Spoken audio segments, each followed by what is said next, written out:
And we are live. How's everybody doing tonight? My name is Anthony Brian Logan, and you're watching and/or listening to ABL Live.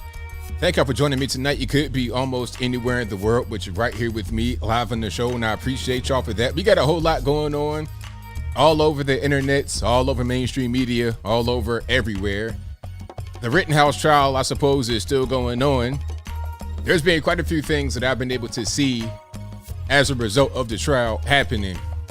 A lot of reactions, a lot of different things that have just been kind of thrown out there. We'll talk about all those things in a little bit. How about the 112 kids who got the wrong dose of the vax out there in Loudoun County? Does Loudoun County hate kids or what? Because remember, this is where you have ground zero for the fight against critical race theory in public schools. We'll talk about that in a minute as well. Also, shout out to LAPD saying, hey man, if you're getting robbed, just give it up. If they're coming to your crib, just give it up. Is that good advice? Partially, but not really. And it's kind of scary, especially because people are getting robbed in very high-end areas and they're being followed back home from very high-end areas. We'll talk about that in a minute. Also, you have BLM New York City, the leader of BLM New York City, Hawk Newsome, threatening bloodshed over the incoming mayor's new tough on crime policy. Is that a crime? Should he go to the penitentiary? Big rocks, little rocks? We'll talk about all those things and more on tonight's episode of ABL Live. And I thank y'all again for being here. You guys could be almost anywhere in the world, but you are right here with me, and that's the best place to be. If you enjoy what you have heard thus far, if you enjoy the content on the channel in general, please give the video a thumbs up. Also, like the video, share the video, do all that good stuff. We got a whole lot going on, a whole lot we're going to get to. First and foremost, as always, shout out to all my sponsors. I'm going to get through them pretty quickly here because I want to talk a lot about what's happening. Shout out to me, ablmerch.com. Go to the site right now. We got a few new items on there. Well, we got hats, t-shirts, stickers, hoodies, mugs, more, everything. ablmerch.com. Some really good stuff on there. If you have any merch suggestions, I always take your suggestions and questions at contact@anthonyblogan.com. Links for everything will be in the description box. And also go to my regular website, anthonyblogan.com. That is ANTHONY, the letter B, LOGAN.com. How about I went to Starbucks the other day, right? And they said, can we get a name for the order? I said, Anthony. I got my drink back and it said, Anthony, where's the H at? And I've had this happen on more than one occasion. And it's funny to see them like typing in my name because I know they don't know how to spell it, but you want $15 an hour? Learn how to spell Anthony first. A very common name, one of the most common names in the whole world. But I digress. I just have been thinking about that right now. It was right there top of my mind. But anyway, the point is that my website is anthonyblogan.com. Check it out. All original articles, all my sources from left, right, independent, center, local, national news. Everything's on the site. So nobody can never say that I have steered them in the wrong direction because I'm always able to cite my sources. Again, anthonyblogan.com.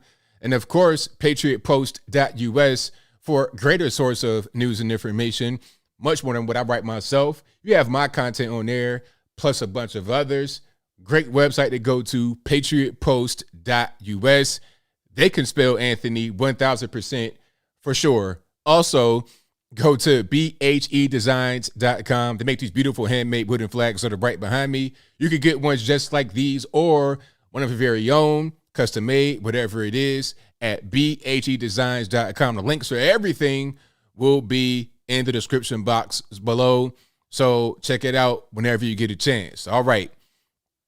Now, let's go ahead and get to the topics. We got a whole lot going on, and I'm not really sure where to begin. Where should I start? I think I'm going to start with the Rittenhouse trial because there's been so much there. I want to get into the 100 kids given the wrong dose because that's a really hot button issue that I'm going to address for sure. And, you know, LAPD, Black Lives Matter. And then what else? Oh, my man, there was one more topic I forgot to mention that I'm going to get into. There was a black liberal Democrat host. I think his name is Joe Madison, something like that. He's going on a hunger strike because he is protesting in favor of voting rights. Matter of fact, I'm going to start right there. I'm going to start there, and then I'll just get my, work my way on through the whole situation. So this radio show host, I believe his name is Joe Madison. Let me look it up just to make sure I'm not saying the wrong thing here. Yeah, Joe Madison. So he is on Sirius XM's Urban View.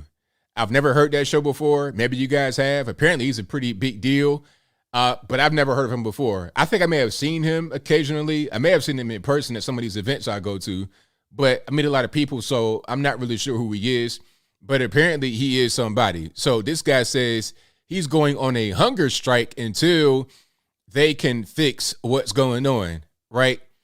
Now, and here's a little bit more detail, though. He didn't really say the full thing. He's already kind of lying, right? A lot of these guys, they say stuff like that, but it's not really the truth. Okay, here's the headline right here. And it says, Sirius XM Urban Views, Joe Madison going on hunger strike until voting rights get signed into law. Now, that's him right there.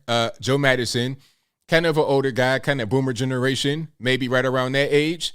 I'm not really sure his exact age, but I know he's a lot older than I am, right? He has about 75% more grade than I do. But anyway, so he's going on a hunger strike. But he's already kind of halfway lying because he says that it's only going to be from solid food. So my thing is, okay, are you going to blend up a hamburger or a Subway sandwich or something like that and then drink that? And you'll still be able to keep on rocking, but you just won't have a solid hamburger, no crunchy Fritos or nothing like that in the morning. The whole thing is dumb, but he says that they need to sign either the Freedom to Vote Act or the John Lewis Voting Rights Act, the Voting Rights Advancement Act. So until the Senate and then Joe Biden pass those through and sign it into law, he's not going to eat anymore. But here's the question I have for a lot of these black liberal Democrats. When Joe Biden said because remember, Joe Biden was on the Breakfast Club, right, with Charlamagne the God, an urban radio show. So Joe Madison should know about it. If you are an urban radio and another urban radio show has Joe Biden on, you should know what's happening. I know what's happening. If that's your field, you definitely should know. But anyway, they had him on and they asked him, hey, what are you going to do for black folks? What's going to be for us? And Joe was like, look, man, if you don't vote for me, you ain't black. How about that? That's pretty much what he said. It's nothing for you. It's nothing for you. Vote for me or you ain't black. So having said all that, why do you think Joe Biden would do anything like this? Voting rights, black folks, for what? Why? We're not doing anything more for you. We didn't already do everything we're supposed to be doing. I signed the crime bill, locked your grandson up, Joe Madison. That's all I got to do. So with this right here, you going on a hunger strike? Well, hey, man, grab your Snickers because you're going to wait. Okay? If you don't grab the Snickers, you might as well put it into the Ninja blender and drink it because I'm not going to do a thing. He has repeatedly said that. And as a matter of fact, I saw Al Sharpton. I think Al Sharpton and some guys, they're protesting. How long has Al Sharpton been out there so-called protesting? He been out there since he was fat. Since he was FBI snitch and real fat, he was out there protesting. Where's the actual gain? Where's a positive, advancement from what Al Sharpton has been doing? I don't see anything. I see nothing. Okay, Trump came in there and did more in 4 years than Al Sharpton and these guys have ever even asked for, let alone accomplished. So what have they done in a very short period of time? Okay, hold on. Let me see. Let me see if I can find the actual issue that Al Sharpton was recently involved with. Let me see. Nothing really. I think Al Sharpton is down there dealing with Ahmaud Arbery. Just the same old stuff. But anyway, a lot of these people, a lot of these so-called leaders, they're out there protesting because things aren't really going the way they want. But they're not going to go the way that you want because Joe Biden told you from the beginning what it was. Now, one thing I will say about Joe Biden, I mean, he's not really trying to hide what's going on. He's pretty much being transparent. The problem is the media are covering up for him. Joe Biden will say F the black community live on TV, and then the media will say that he loves us. Just like the whole Let's Go Brandon thing. That's why that's really hot right now. Okay. I'm not really sure if the young lady heard it properly or what, because we heard it right being here at home. But if you're right there on the racetrack, on the raceway, whatever they call it, you might not be able to really hear what's being said properly from the stands, if that makes any sense. But it doesn't even matter, because this thing of the media changing facts, rearranging facts has been a pattern. So when the crowd was saying F Joe Biden, and then she said, oh, they're saying let's go Brandon, that's very symbolic of what we see from the mainstream media all the time. They keep changing stuff. They keep switching stuff. But Joe Biden has not been changing or switching. Joe Biden has said F black folks from the beginning. So why expect anything different? He was honest. A lot of these people just got caught up in this, hypnotized by hatred when it comes to Trump. Trump was saying, hey, we're going to steer $500 billion towards you guys. $500 billion, the platinum plan. He said that. Now, we don't want that. We're going to pick Joe Biden, who got on TV and said, if you don't vote for me, you ain't black. That's what we want. All right, well, you got it. So you want to go on a hunger strike now? Well, you might as well go ahead and starve. You might as well. Or try to figure out how you can get every piece of nutrient you can into your Ninja blender and drink that and be cool with that. Regardless of what you do, you can starve to death. You can be looking like Skeletor. You can get super fat. It don't even matter. What you do, Joe Madison, is not going to make a difference. Hunger strike. Who cares? Go on a hunger strike. What's it going to do for? And then here's another question I have for anybody out there that's listening. How hard is it to vote in the US of A? Is it a difficult thing? Is it something that is impossible? Is it hard to go out there, get an ID, or most of us have IDs. So how hard is it to get your IDs you already have, to do everything, to drive, to go to work, to go to school, to get welfare benefits, to get lottery tickets, to get cigarettes, beer, whatever kind of vice you got going on? How hard is it to take that same ID you already have, go to the voting booth and vote? That's not hard at all. And as a matter of fact, if you live in, let's say, California, it's more difficult to get a hamburger indoors at a restaurant and eat it than it is to vote. Straight up, because in California, you got to have the vax card. You got to prove that you are vaxxed. And now I presume if you present a vax card, they want to check for authenticity. So you got to have a real vax card and probably ID to match up. Okay, here's your ID. Your name is John Johnson. Your vax card, John Johnson. They putting the flashlight on your jank. They're like, all right, is it real? Holding up to the sky. See if it's some kind of little thread in the middle. Okay, is it real? Cool, we good money. But then when it comes to voting, man, look, your name is what? Your name is Elon Musk. Your name is Bill Gates. Your name is Tom Cruise, Leonardo DiCaprio, George Washington. All right, cool. I know you've been dead since like 1800s, but that's fine. Come on in here and vote. It's all good, right? We'll give you a ballot. It's no problem. What? You said you're not here legally? You came across the border yesterday and you are a felon in Mexico? Oh, that's fine, man. Look, check it out. Here's a ballot. What's your name again? Your name is Jacob Blake, whatever. Come on in. Vote. It's dumb, but we know what's going on. It's so obvious. They want to keep that door open because they want to cheat. And shout out to all the states that are tightening their laws up. I think the whole thing about voting and having confidence in the election will happen at the state level.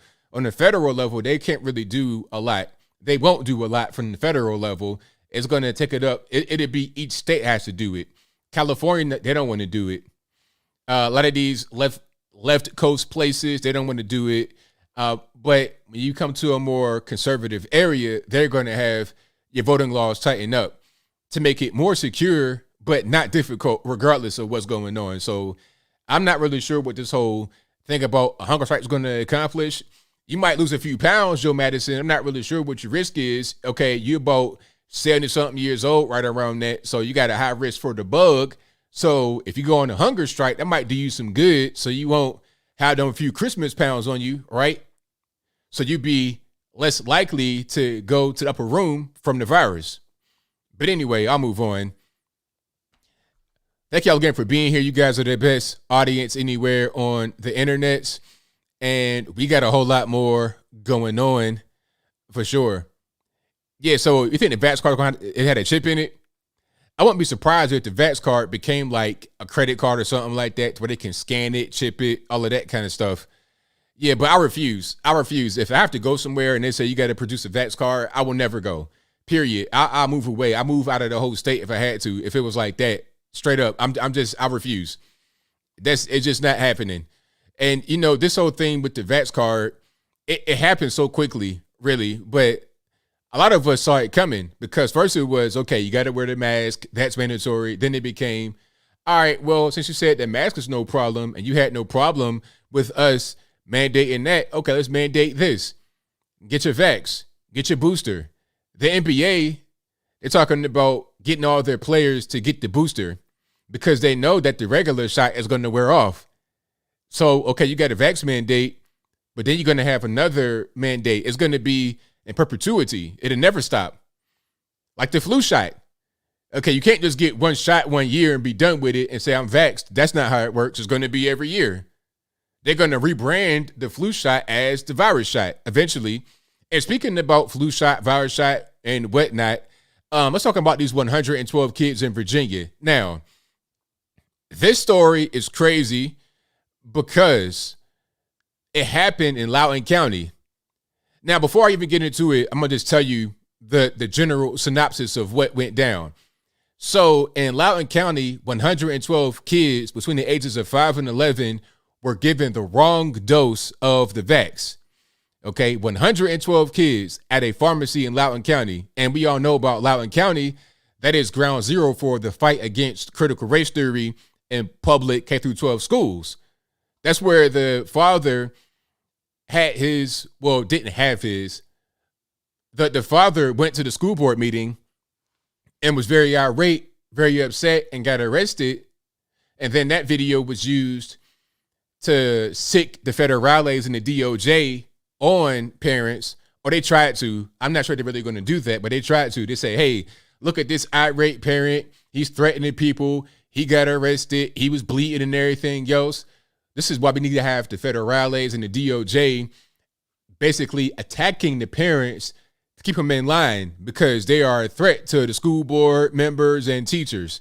When in reality, the father was there because his daughter had been assaulted in the bathroom by a 15-year-old. A 12-year-old girl had been assaulted in the bathroom by a 15-year-old boy identifying as transgender, although he was not truly transgender, which is kind of oxymoron, truly transgender. Anyway, I digress.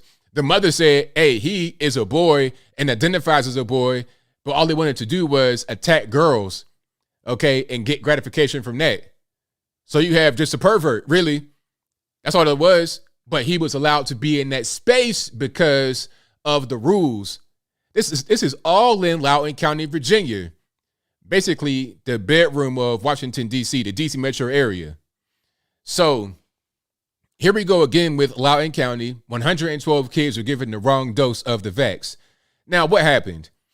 Okay, the vax for kids between the ages of 5 and 11 is specifically just for them. They got different vials with a different level of the vax, different water. It's watered down differently, different needles. Everything is different. Just to make sure the kids don't get the adult dose, because in trials, and by the way, I'm not really sure who had their kids subject to a trial of a brand new vax. How are you going to put your 5-year-old in the clinical trial? But I digress, I promise. Anyway, in trials, they were saying that the higher doses may cause some problems, so they got to do the lower dose. So it's like 1/3 of the adult dose, but it's not just that. There's more to the child's version of the vax. There's much more. It's not just a lower amount of the vax. Anyway, you got vials just for them, and you have needles for them as well. They have their own syringes. So there's no mistaking which one is for kids and the other one is for adults or for young men or young men and women over 11 years old, right?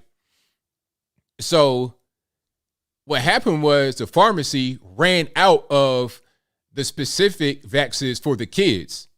They ran out. There was no more of those specific doses. So here's what these 5,000 IQ guys did. It said, hey, they said that the kids' dose was only 1/3 of the adult dose. And we have all these adult doses laying around not being used because everybody already got it. So what we're going to do is just take 1/3 of the adult vial, put it into a syringe, and then give kids that. Meanwhile, that's not correct because number one, you're supposed to get like if it was like that, then there would be no need for the kid only doses. If you could just take the adult one and break it down, bust it down into thirds, then what's the point in having the kids only doses if you already got all the adult doses? First thing. Second thing is that it's not going to be watered down properly. You're giving them a higher level of the vax, and it's not watered down properly. It's you can give them an overdose or underdose. You're not giving them the proper dose. And then beyond that, I'm reading that there is a special ingredient in the kids' dose that's not in the adult dose to prevent heart attacks, because we all know that myocarditis, meaning having the heart inflamed and causing potential cardiac arrest and cardiac problems, that's an issue in young men. If it's an issue in young men between the ages of, 12 and 18, 12 and 20 or something like that, maybe it'd be an issue with kids that are 10 years old, 11 years old or younger, just maybe, huh? And it's not even a matter of if you are obese or something like that. You're talking about very active kids playing sports, physically fit, young men, all of a sudden they got myocarditis. Okay, and that's no tinfoil hat conspiracy theory. The video that I responded to, which is in the box, well, not in the box, it's on my website, anthonyblogan.com. The video I responded to, where they were trying to downplay it, they mentioned that myocarditis is a risk factor for young men, like young teenage men, okay? Or like boys that's like 13, 14, and up to like 18, 19, 20. It's a risk for them, right? So maybe it'd be a risk for those that are under the age of 11. And you know what she said that really scared me? This person trying to play PR and downplay it and trying to convince you to go out there and get your kids to get the vax. She said, well, we don't really know what the results of this are going to be until we get it into the arms of more kids. She said that. Matter of fact, I'm going to try to find it. I'm going to try to find that specific part of the clip so you guys know I'm not just making it up. I'm not just joshing you around. Hold on one second. And while I'm finding that, please give the video a thumbs up. Like the video, share the video, do all that good stuff. That'll help me out a whole lot. And okay, so here's the video. Let me just find where she said it. And grappling with the news that their children got the wrong dose. NBC News medical contributor Dr. Natalie. So that's her right there. So let me go to the part where she said it.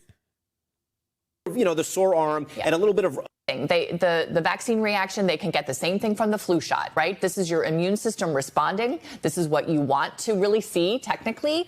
A little low-grade fever, a little achiness, that kind of thing, totally appropriate. The best news is that at least in the clinical trial, again, not a ton of participants, but we did not see that myocarditis so much in this younger age group because they really think that the myocarditis, the heart condition, the heart condition is really more of a post-pubertal thing. That we don't really see that so much in younger kids. So we'll see. Now that we're vaccinating a lot of, millions of children, we'll see if we actually see these cases of myocarditis. But said it right there. Did you guys miss that at the very end? Let's play it one more time.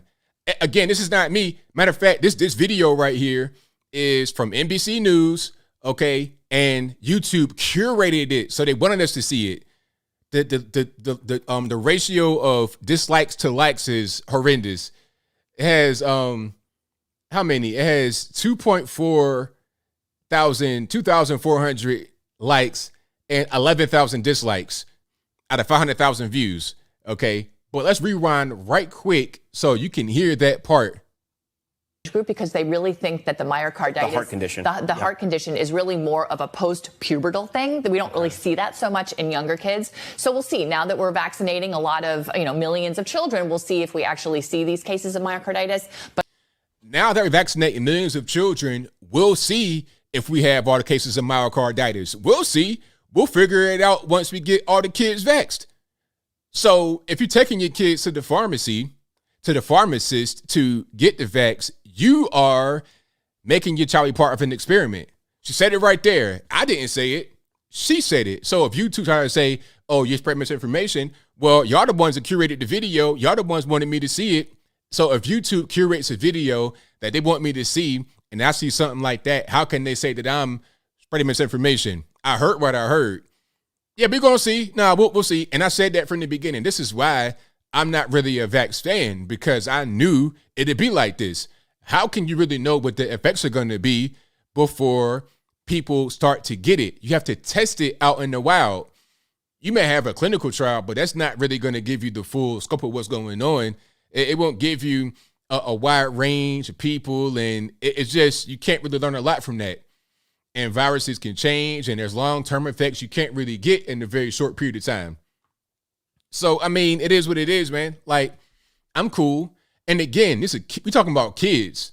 If you want to be an adult and do something like that, you want to gamble with your life, then go ahead. Go ahead. That's your business. You got guys that bungee jump and the cord break. Hey, man, YOLO, right? You only got one life to live. That was your choice. All right. But are we going to have kids going bungee jumping? Are we going to have kids do really high risk stuff that adults do all the time? And it's not even their choice. Their parents make them do it. Is that okay? I don't think that's okay. And it's the same thing going on here. She said it. We're not going to know what's going on until we get everybody to get the shot. So far, there's been 900,000 kids that have been vaxxed, according to what NBC News says. And this video is from yesterday, November the 12th. They want to get 26 million kids with the vax. So if you're already messing up now, you got 112 kids getting the wrong dose. And then what she said was they might be underdosed, they might be overdosed. We don't know. And they want to give them another shot. They want to give them the double jab. Why double jab the kids if they get in a 1/3 dose that the adults get? So you got to get 2 shots of the 1/3 dose. I don't understand it, but it is what it is. Anyway, so yeah. Hey, yeah, give the kids pretty much whatever. Let the kids smoke crack and it's fine, right? Have the parents make the kids smoke crack and then see if they see if it harms them or not. So, I mean, if you are concerned about your kids getting that, listen to what they say and make your own mind up. What do I know? I'm no doctor. I'm no NBC medical analyst. I'm no what's my man's name that went on Joe Rogan? I forget his name, but you guys know what I'm talking about. The guy that went on Joe Rogan and said that it was improper for CNN to say that he had taken horse dewormer. And then when he went back to CNN, he was like, yeah, it's true though. So we didn't lie about him taking horse dewormer. So I'm no guy like that'll get on TV and lie or lie in a different place depending upon the circumstance. I'm going to tell you the truth all the time. But again, I'm no medical type guy like that. Anyway, so we'll see what's going to happen. I mean, you got 112 kids getting the wrong dose. I most certainly think that I think this is part of the reason why Virginia went red, because of stuff like this. And it just happened to be in the same place, Loudoun County. That's where I think the election was won for Glenn Youngkin in Virginia, because regular people are starting to see stuff like this and be like, wait a minute, that's not right. Maybe a kid that is 15 years old, an adult male that identifies as trans, should not be in the bathroom with a 12-year-old girl assaulting her. Maybe that shouldn't be happening. Maybe the school board is wrong for covering it up. Maybe they shouldn't be teaching my kids about how the white man is the racist and the bully and the oppressor and the demon, how the black man is soft and weak and a victim. Maybe they shouldn't be teaching that. Maybe they shouldn't be harboring a very dangerous environment for my kids. Just maybe. People are waking up. This is a forceful red pill alive in real time. That's what's going on right now, in my humble opinion, at least. Yeah, Sanjay Gupta. Thank you, Sanjay Gupta. I forgot his name. I knew it was an Indian name, but I didn't want to get really racist. I didn't want to just say something that I shouldn't be saying. Bollywood. I don't know. But anyway, I digress. We got a whole lot more to talk about. There's a whole lot going on all over the internets, and we're going to get to it. Oh, LAPD. I'm going to talk about them right quick, and then I'm going to get to some of the Kyle Rittenhouse stuff. So LAPD put out I guess it's an ordinance or something, or a safety bulletin. Here we go. I'll put it on the screen, matter of fact, just make it a little bit easier. So there's been a string of robberies in really like high price areas in LA, Melrose, like a lot of the shopping areas and eateries. People are getting robbed at gunpoint in broad daylight. There was a video that I showed earlier today where there was a table of people sitting down, and then two guys dressed in all black pulled the pistols out on them and robbed them right there at the table. It's broad daylight, sunshine, palm trees, birds chirping. Give it up. You know, that's going on. Now, the police are saying, hey, don't fight with the robber. Just go ahead and give it up. Now, I'm going to say this. When you are in a situation where, let's say, you're just sitting on Rodeo eating a tofu burger or something like that with your pet dog, go ahead and give it up. You don't have a gun on you. You're not trying to get into a shootout over, you know what I'm saying, $100 in your pocket or your cell phone or something like that. That's not really worth your life. So go ahead and give it up at that point. Regular people, nah, go ahead and give it up because you're not going to win that fight. Regular normies. Now, some of us are a little bit different, but not all of us are that way. However, what's happening is beyond just a simple robbery. What's happening is that people are being followed home from these areas. So they'll scope you out. It's like, okay, you're driving the Range Rover, you're driving the Porsche, you're driving some other kind of really nice luxury car. You're iced out, you got drip, you got watches and jewelry and whatnot on you. You might be a celebrity even. Okay, we're going to follow you to your house and we're going to rob you there. But they're still saying that you should give it up. Now, I don't know about y'all, but I think the game changes when the robbers come to your crib. All right. Some of you guys would be like, you know what? I'm going to fight to the death over my iPhone 6 at the Kohl's parking lot. And I understand I'm not going to be in that same ballpark. You know, if I was one of these toy dog carrying young ladies, but I understand if you want to do that. However, I think once a person comes to your house, now the game changes because that can be very, very dangerous beyond just a simple robbery. Okay. They could force their way inside, assault people in there. The kids you're talking about kidnapping and all kind of other bad things can happen.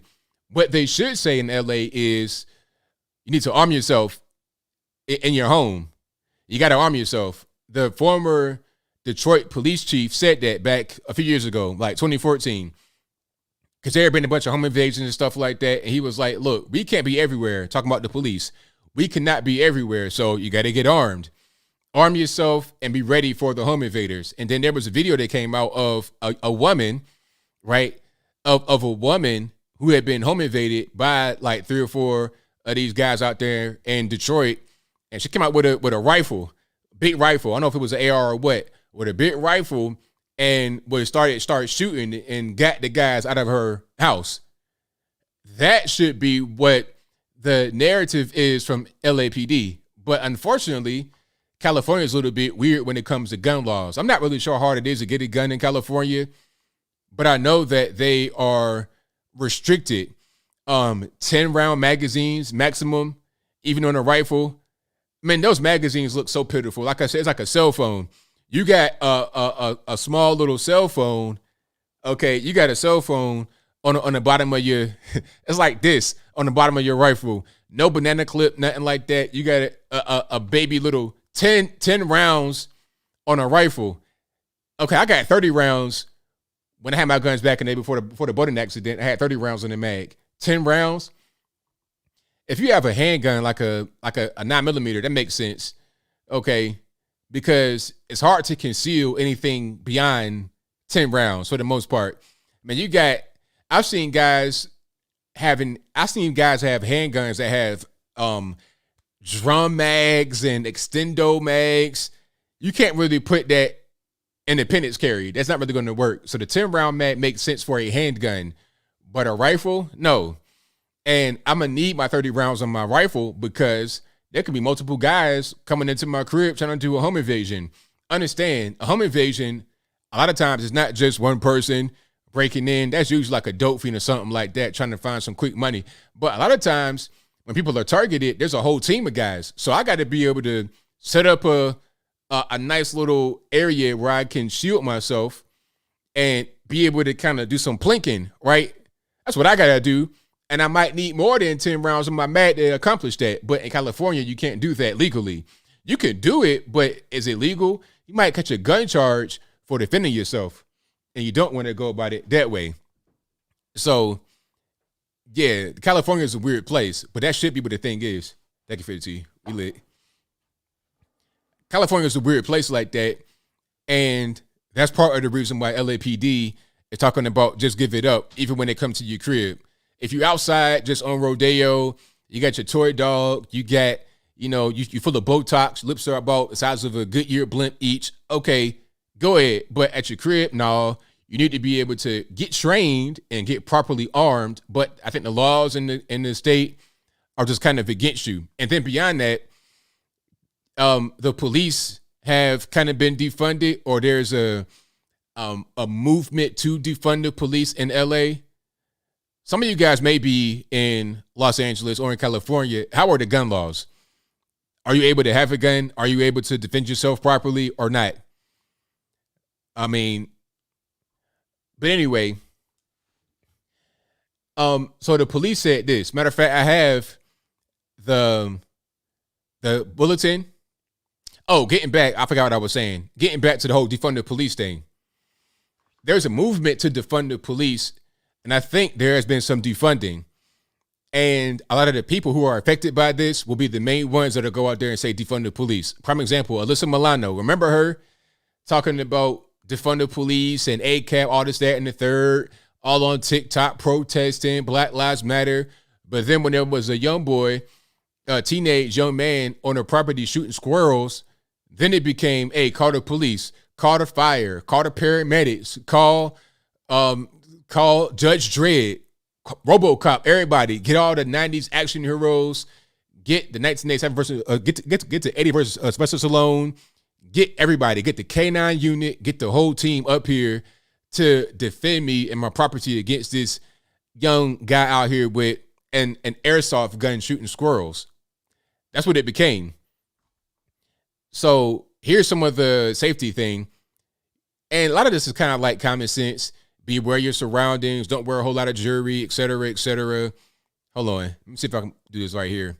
If you are being robbed, do not resist the robbery suspects. Cooperate and comply with their demands. Be a good witness.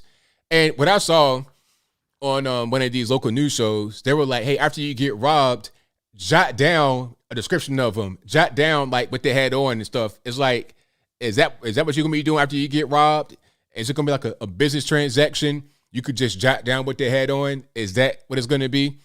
Okay. It says it right here on the thing. After a robbery, immediately call the police department by dialing 9-1-1. Immediately write down everything you can remember about the crime, suspects, and suspect vehicle.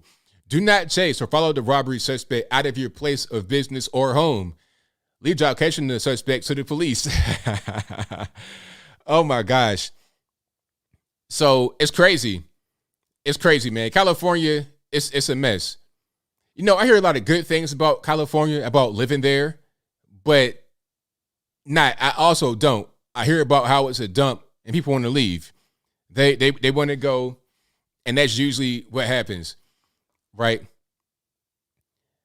People don't realize where they live. They think it's okay and it's all good, and their lack of rights is not really a problem until they need their rights, until that fateful day when they get a crazy home invasion. And then it's like, well, I don't have a gun. I have a rifle with, a 10-round mag. Ammunition, try getting that in California where it's regulated and very expensive. That's what I hear, at least. I'm not really sure. You guys out there on the left coast, it's like a whole different world. Whole different world. Exactly, Unbound. How you going to call the federales or the police if they stole your cell phone? Very good point. Exactly. You go to a payphone and figure it out that way? Send an email, send a kite, send a pigeon.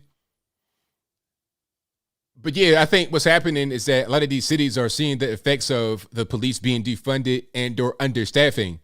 Because how are you going to get robbed in broad daylight and nobody knows any suspects, nobody's caught?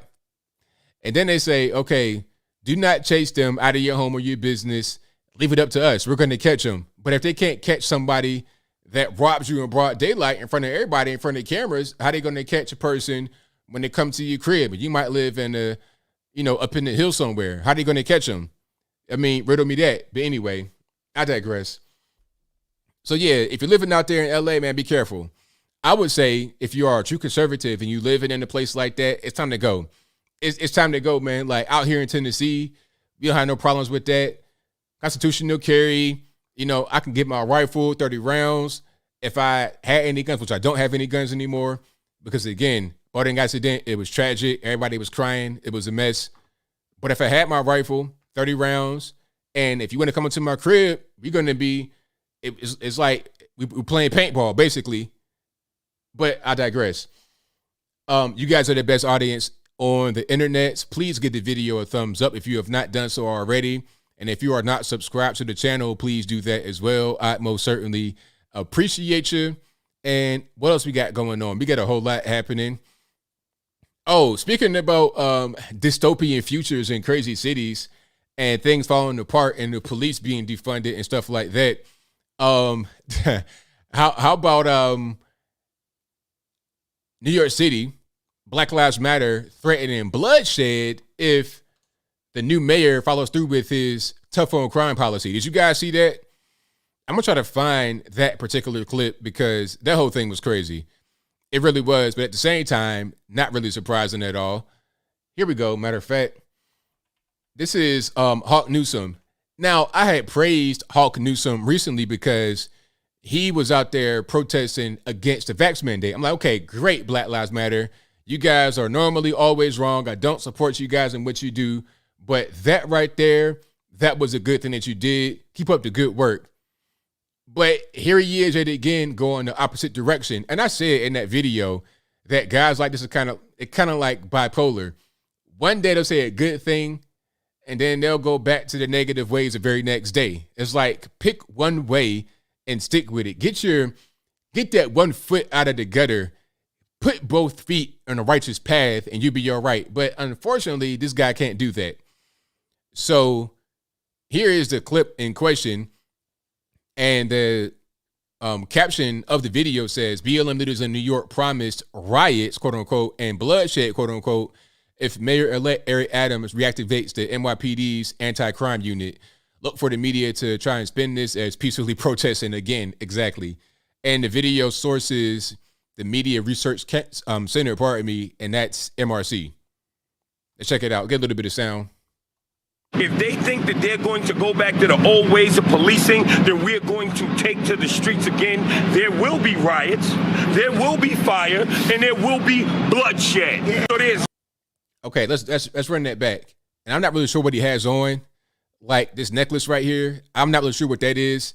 That's not cowrie shells. That's like cowrie shells on cocaine. I'm not sure what that is, but anyway, it's like the Black Panther. But anyway, I'm kind of going down some rabbit holes. So let's just play the video. If they think that they're going to go back to the old ways of policing, then we're going to take to the streets again. There will be riots, there will be fire, and there will be bloodshed. So there's no way that we're going to let some Gestapo come in here and harm our people. Right?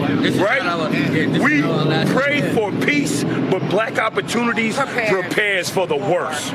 Co-founder of BLM's Greater New York chapter, Hawk Newsome, saying this after a heated meeting with Adams at Brooklyn Borough Hall. If you're telling me that I need to do this, if you're saying that I need to do this. The sit-down taking place behind closed doors, but was live-streamed on Instagram by an attendee. The conversation escalating when Newsome told Adams the organization would hold him accountable for any future police misconduct. You hold me accountable? Yeah. I'm holding you accountable. You get on the ground, stop the violence in my community. I'm holding you accountable. We have actively been trying to hold the NYPD accountable. Mm-hmm. What are you going to do to hold the NYPD accountable for their unlawful actions? Brother, I mean, have you been living under a rock?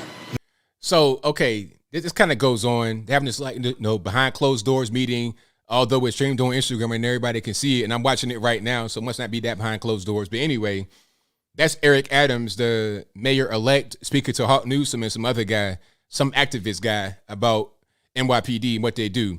But here's my thing. Here's my question to these guys talking to Eric Adams. Why is NYPD of your concern? NYPD is not your concern. The problem with y'all is the community, the black community. That's your problem. All the thugging and drugging and carrying on. That's the actual problem. NYPD did not tell Bobby Shmurda and his people to go out there and kill a bunch of people and rap about it and then get locked up for it. They didn't say to do that. Huh? That's not their fault. It's not NYPD. And you guys got the whole defund the police thing going on. Plus you got the virus, the vax mandates, which is going to further reduce the NYPD. At a certain point, you're not going to have much NYPD. You're not going to have much quote unquote policing. And what you're going to see is a sharp rise in crime in the black community. Okay. When you have the NYPD there, when they're doing their job, you're going to have a safer community. So it's not the NYPD's fault. If they're going to have the crime unit get reactivated, they're going to put more into your community to make it safer. So why don't you want that? Because some of these guys that are out here thugging and drugging, terrorizing the community, might get their head bust every now and again. They might be on a high-speed chase and crash their car and fly through the windshield like Batman with a grappling hook. If that's what it is, and that's what it is. But is that the NYPD's fault, or is it the criminal's fault for engaging in violent and dangerous behavior? That's what I want to know. Why try to pick this low-hanging fruit of blaming the police? They're not the ones out there committing the crime. It's y'all, period. So take them, the Black Panther, cowrie shell, Wolverine claw-looking necklace to the side and get out there and tell your people to stop the thugging and drugging. If you do that, you might be able to, have get some leeway. But once you protect these criminals, because understand, the police are not going to be targeting regular normies. They're not targeting grandma trying to go back to the crib after working because she's having a whole lot of money trying to raise somebody's kid. They're not going to target her. They're going to target the person that might try to rob her on the way home. It's simple.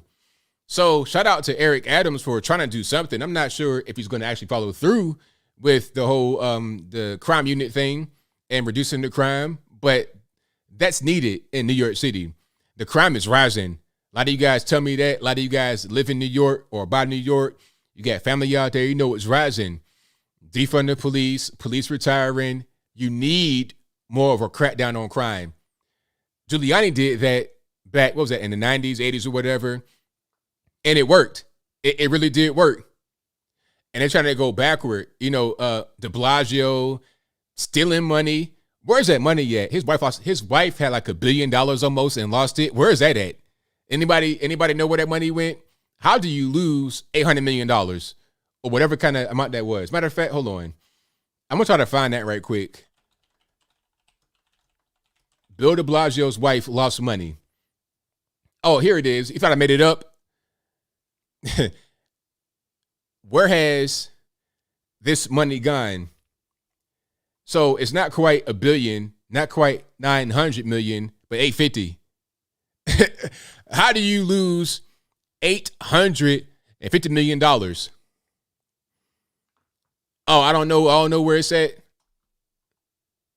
Come on. I mean, this whole thing, the corruption, the incompetence, that's a problem. But the real problem with New York City is the crime that's going unchecked. If you come into the mayorship and you check the crime, you'll be able to have some results. If you don't check the crime, you're going to have, you have results too. If you don't check crime, you also have results. You have a negative result, but it will be a result for sure. Almost $1 billion, $1 billion, lost it. I don't know where it's at. I can't account for the money. I've seen people get locked up for taking $100 from the register at the end of the night at McDonald's or something like that. $100, you go into the penitentiary. At least jail. At least you're going to get questioned. But you're losing $1 billion? I don't know. I don't know where it's at. I lost it. My dog ate the $1 billion. So hopefully Eric Adams is able to get in there and do something different, because New Yorkers, they need it. They really do. If you got money, it really don't matter. But if you're just a regular person, you need it. You know, I advise anybody living in a place like that to go ahead and bounce, but everyone may not be able to do that. They got kids and family and things of that nature, a house or whatever. I understand. I get it. You love New York. I understand. But I couldn't do it. I could not live in New York. First of all, it's too cold. I'm not a cold guy. I like when it's warm. If it's below 30 degrees, I'm freezing to death, right? I'm a whole icicle. I don't like it. So I can't do the cold. I can't do the ridiculous crime, the high taxes. I heard that there's a tax in, like, there's a state income tax and a city income tax. Not a sales tax. There's sales tax as well, but there's a city income tax in New York City on top of a state income tax. That's crazy. How does it make any sense? But that's what it is. So you can do some things from the mayoral level, tighten up some of the ridiculous rules and regulations, but also tighten down on that crime. And the people that live in these areas can regulate themselves and try to fix things that way. That's what it should be. Okay. It gets cold in Tennessee, but not really. No, not really. Like, it doesn't really get below freezing. It's snowed. I've been here 4 years. It snowed one time, and it didn't really last that long. So, no. Actually, it gets colder in Virginia, where I was, because it would snow every year, and it'd be deep snow to where it would freeze. You'd be stuck in your... Like, one year, I got stuck in my apartment for like 3 days because you couldn't really... Everything was shut down. They cleared out some of the secondary roads, but they didn't clear out the interior roads to the neighborhoods. So you're pretty much stuck. If you didn't have supplies or whatever, you're pretty much out back. The power was off. It was crazy. It was a mess. But we don't have that here. We don't really have, because we're close to Georgia. Now, if you're living in Nashville, something like that, high elevation, and you're further north, that's different. They get a lot of snow up there. But I'm in East Tennessee, close to Georgia. I don't really have that kind of problem. Put it to you like this. You don't think about snow when it comes to Atlanta. I can be in ATL 90 minutes. So in my part of the state, it's not really a place where it gets cold like that. It gets cold, but not for real. Not like New York City or anything like that. I couldn't do it. Anyway, I digress. Shout out to the whole Kyle Rittenhouse trial. We see a whole lot from the Rittenhouse trial, don't we? I'm going to try to find this clip with Don Lemon, because this clip revealed a whole lot. It revealed so much, because Don Lemon attempted to make a point, and maybe he did to a certain point, but not really. Hold on. Let me find it. I may have this just kind of hanging out in the cut. I believe I do. And matter of fact, here it is. There's this. All right, let's play it this way. So Don Lemon was trying to basically attack Kyle Rittenhouse, right? And anyone that would defend him. But in his attack, all that he wound up doing was making the case that I think we all agree with. I believe we all agree with this case that he was trying to make, although he was trying to use the case in a negative way. We see it as a positive thing. All right, so let's get some. So here we go. This is Don Lemon on CNN, of course. And there's some panelists. I'm not sure who the Screwface guy is. And I've seen her before. Is that Brooke Baldwin? Let me just make sure I'm talking about the right person. Brooke Baldwin. Yeah, that's her, Brooke Baldwin. So Don Lemon, Brooke Baldwin, and some random guy with a weird face. Okay, check it out. This theme of white wannabe vigilantism that I think encapsulates both of these trials. And I wonder what you think about, look, laws aside, how is the defense doing aside? What laws aside, right? So forget the law. Laws don't matter. That's really irrelevant. Okay, we're in a trial where law is the subject matter, but forget the law. Okay. What do you think about just this idea that this is something people do, that in some places this is still okay? Well, it's the same idea as I was saying about the judge. This is okay because people are used to it. This is the ultimate entitlement. That, again, you can insert yourself into a situation with a gun that you're not supposed to be carrying, kill 2 people, injure, and you are made to be a hero by the public. You You see someone jogging down the street. And here we go. It's a false equivalent. She's talking about Ahmaud Arbery. What's Ahmaud Arbery got to do with Kyle Rittenhouse? They're trying to make this whole racial thing, which is the dumbest thing in the world. How are you going to say that Kyle Rittenhouse is a racist when he, first of all, defended himself and those that attacked him were all white? Nobody was involved except for white people. So how is white on white violence now seen as racist towards non-whites? How does that make any sense?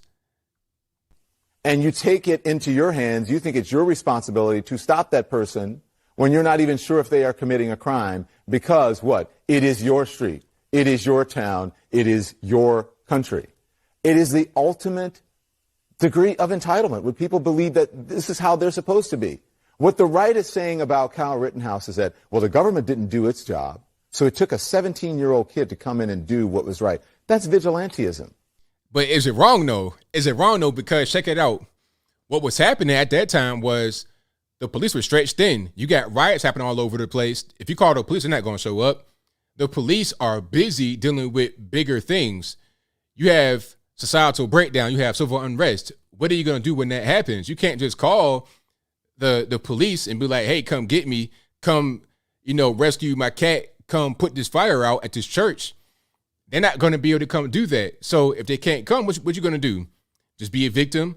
Have your church burned down? Have your business burned down? What are you going to do? Just let it happen because the police can't come? Or are you going to defend yourself? Are you going to defend your community? That's what you should do, okay? Even if you can call the police, even if they can come, you still got to be able to do something for yourself as a person.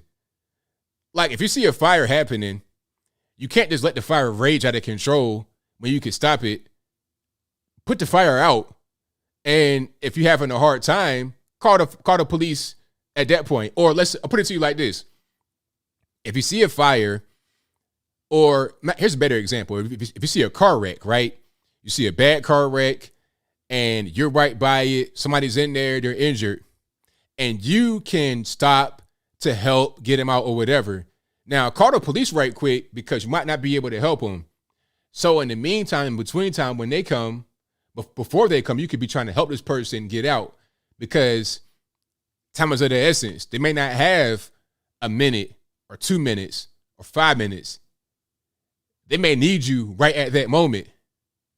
So you can't just throw your hands up and be like, nah, the police ain't here, I ain't gonna do nothing. That's so dumb. That's not what people are not supposed to be vigilantes. We're not supposed to be taking justice into our own hands. Imagine if every single person in America did that. Imagine if you call for black men or just black folks to be armed and go out on the streets and do what they think. Yes. Imagine if we did do that. Imagine that. That'd be good. If you had lawfully armed people protecting themselves, protecting their property, I see nothing wrong with that. I have no problem with that at all. I don't care what color they are. They can be black, white, Puerto Rican, candy stripe. It doesn't matter. That's totally fine. Nobody's mad about that. There's nobody that's going to be upset except for Don Lemon and the guy with the kind of perplexed looking face right here on the left-hand side of my screen. They'll be the only ones that are upset with that. Not anybody else. As long as anybody breaking the law, as long as anybody being intimidated or threatened or nothing like that, nobody's going to care. As long as they are lawful, who cares? I don't. When you see some of these Second Amendment rallies, you got all races there, and it's no problem. There was remember that rally in Richmond, Virginia? A bunch of guys and girls were there. Everybody was armed, open carrying, rifles, pistols. One guy had a rocket launcher or something crazy. I don't know what it was. Or matter of fact, it might have been a 50 cal. He had that. And it was no problem. Nobody got hurt. No violence. No nothing. No Antifa because Antifa are not trying to get hit from 500 yards away by 50 cal because all this right here is going to be just straight chopped liver. You're going to have a mess. It'd be a balloon get popped. It'd be a mess. So they don't want to go there because they don't want to get into a gunfight with some trained, gun owners. But beyond that, we have responsible people. The park they went to was cleaner after they left than it was before they got there. So, nobody has an issue with anybody of any race carrying guns, Don Lemon. That's actually a very good thing. You have a problem with it, but we don't. Justice, take it back. Remember, and what they did to you and slavery, whatever, go and take things and do. Imagine if people were condoning that or just doing that.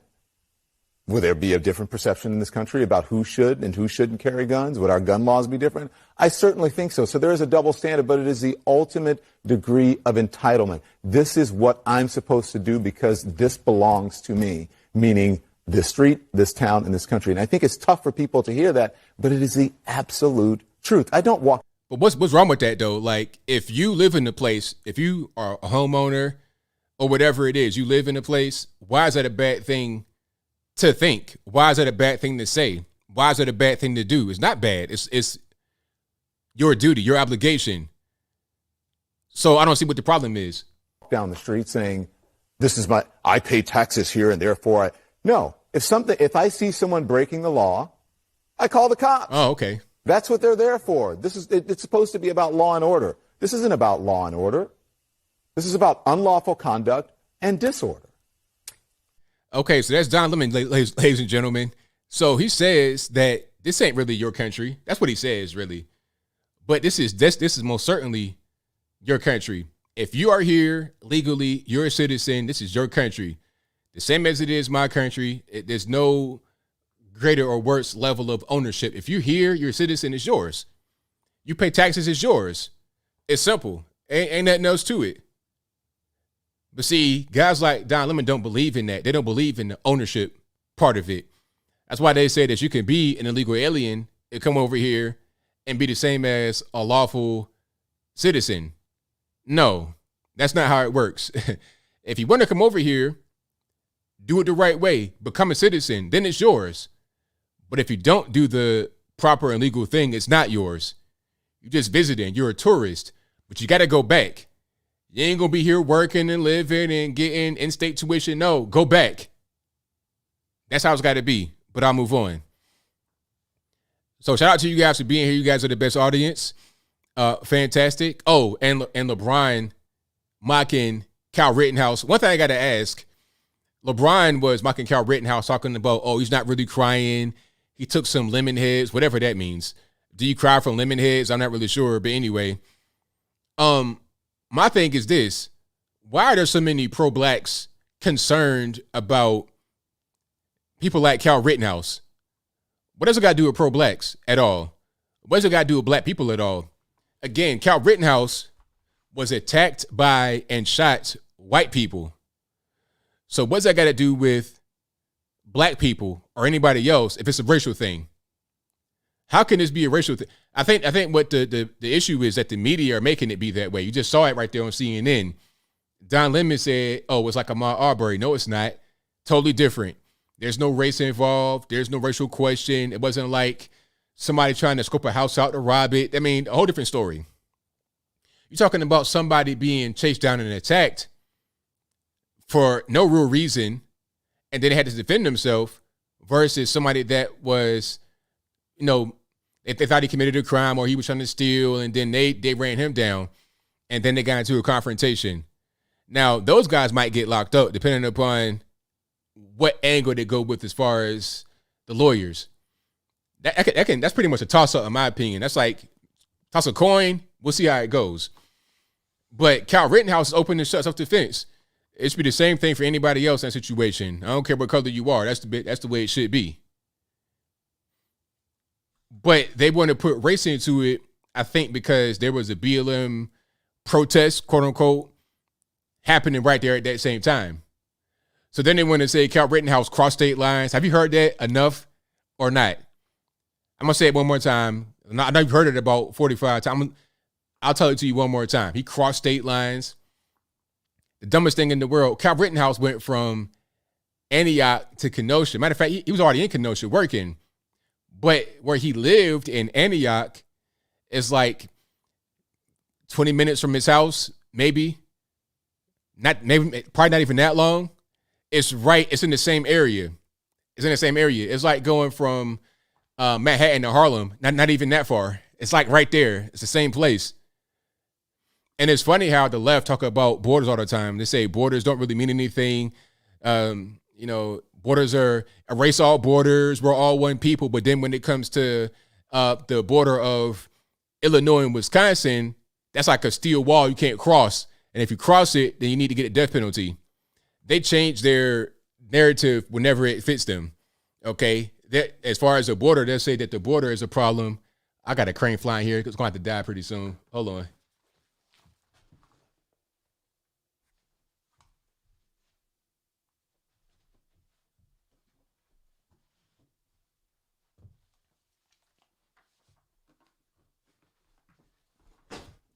All right, he did. Yeah, we get them crane flies out here. They be like the size of a whole Cadillac, okay? Or one of them, what's some police cars that's like 18 feet long? It was that big. So I took my hat off, gave it a big hit, and it was like hitting the baseball in slow motion.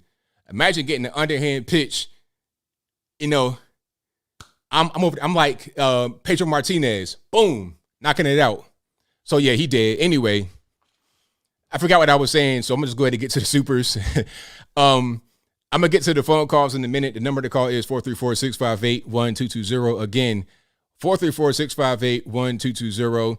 I'm going to get to the calls in about 10 minutes or so. But first, let's get to the supers. And we're going to get rocking and rolling with the calls after that. All righty. Oh, about illegals. That's what I was saying. Illegal aliens, you could be over here and it's fine. No country, just whatever. The border lines mean something to them only when they want it to mean something, but not any other time when it should mean something. It's weird. Double standards, no morals, just whatever. They'll say whatever to benefit them at a certain time. That's all that it is. Okay, let me make sure I got all my supers here. And today is the 13th. Let me go just to make sure that I'm on point.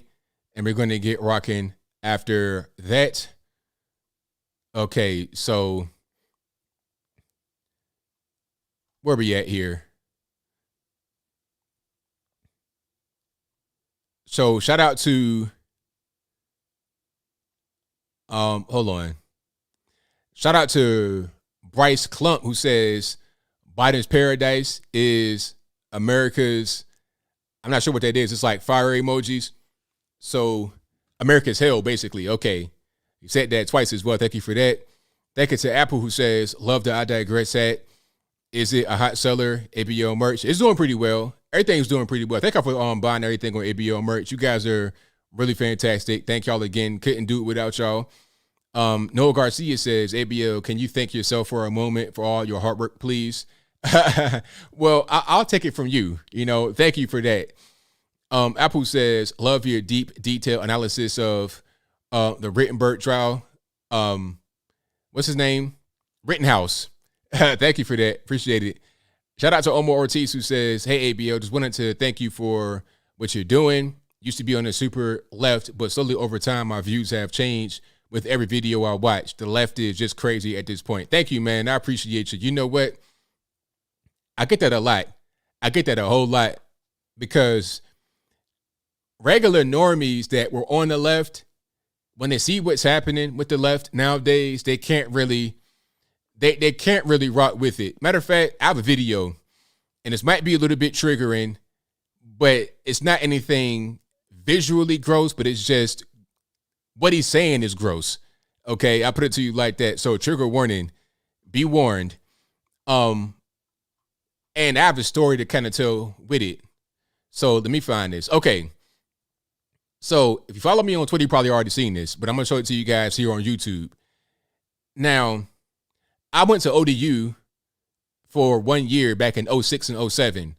At that time, I was pretty much done with college. I was already kind of old. I was like, 22, 23 at that time. I was already pretty much done. But I was trying to get my bachelor's, trying to do the right thing, trying to be the good boy, all this, that, and the third. But they were playing games. And I saw some of the woke stuff and some of the scammy stuff back then This is almost like 15 years ago. I saw that, right? But but you know what I didn't see back then? I didn't see all the they thems.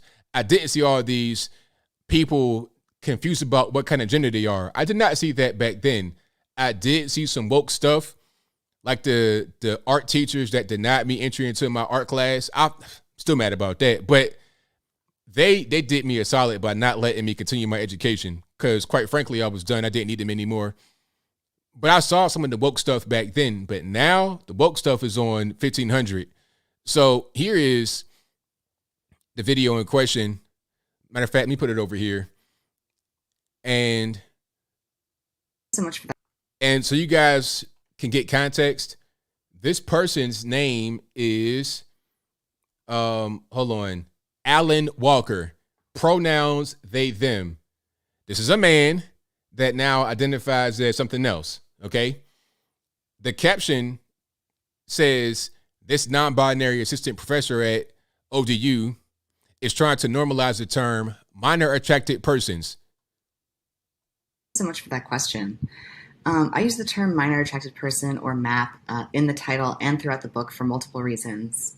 First of all, because I think it's important to use terminology for groups that members of that group want others to use for them. And MAP advocacy groups like Before You Act have advocated for use of the term MAP. They've advocated for it primarily because it's less stigmatizing than other terms like pedophile.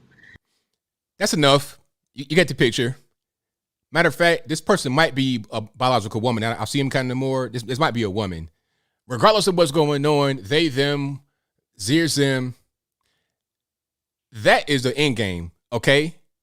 So if you're a regular leftist normie and you see stuff like that, it's time to leave because you are going to be expected to accept this, okay?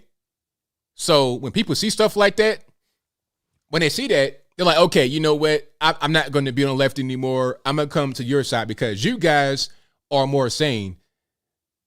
Some things you say I may not agree with. That's what they tell me. I don't agree with everything you say, but you guys make more sense on the right than the ridiculous left does. Okay? It's like the left has shifted so far left, regular normie people on the left get left homeless. So they want to come over to the right. That's kind of what's going on. So shout out to my man for the super chat. I appreciate you for what you said.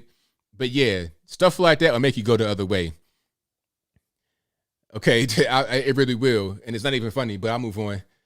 So let's go back to where I was. Hold on one second. Thank you to Apple who says, ABL, you ever considered becoming a lawyer? You're talented. Oh, thank you, man. I appreciate it.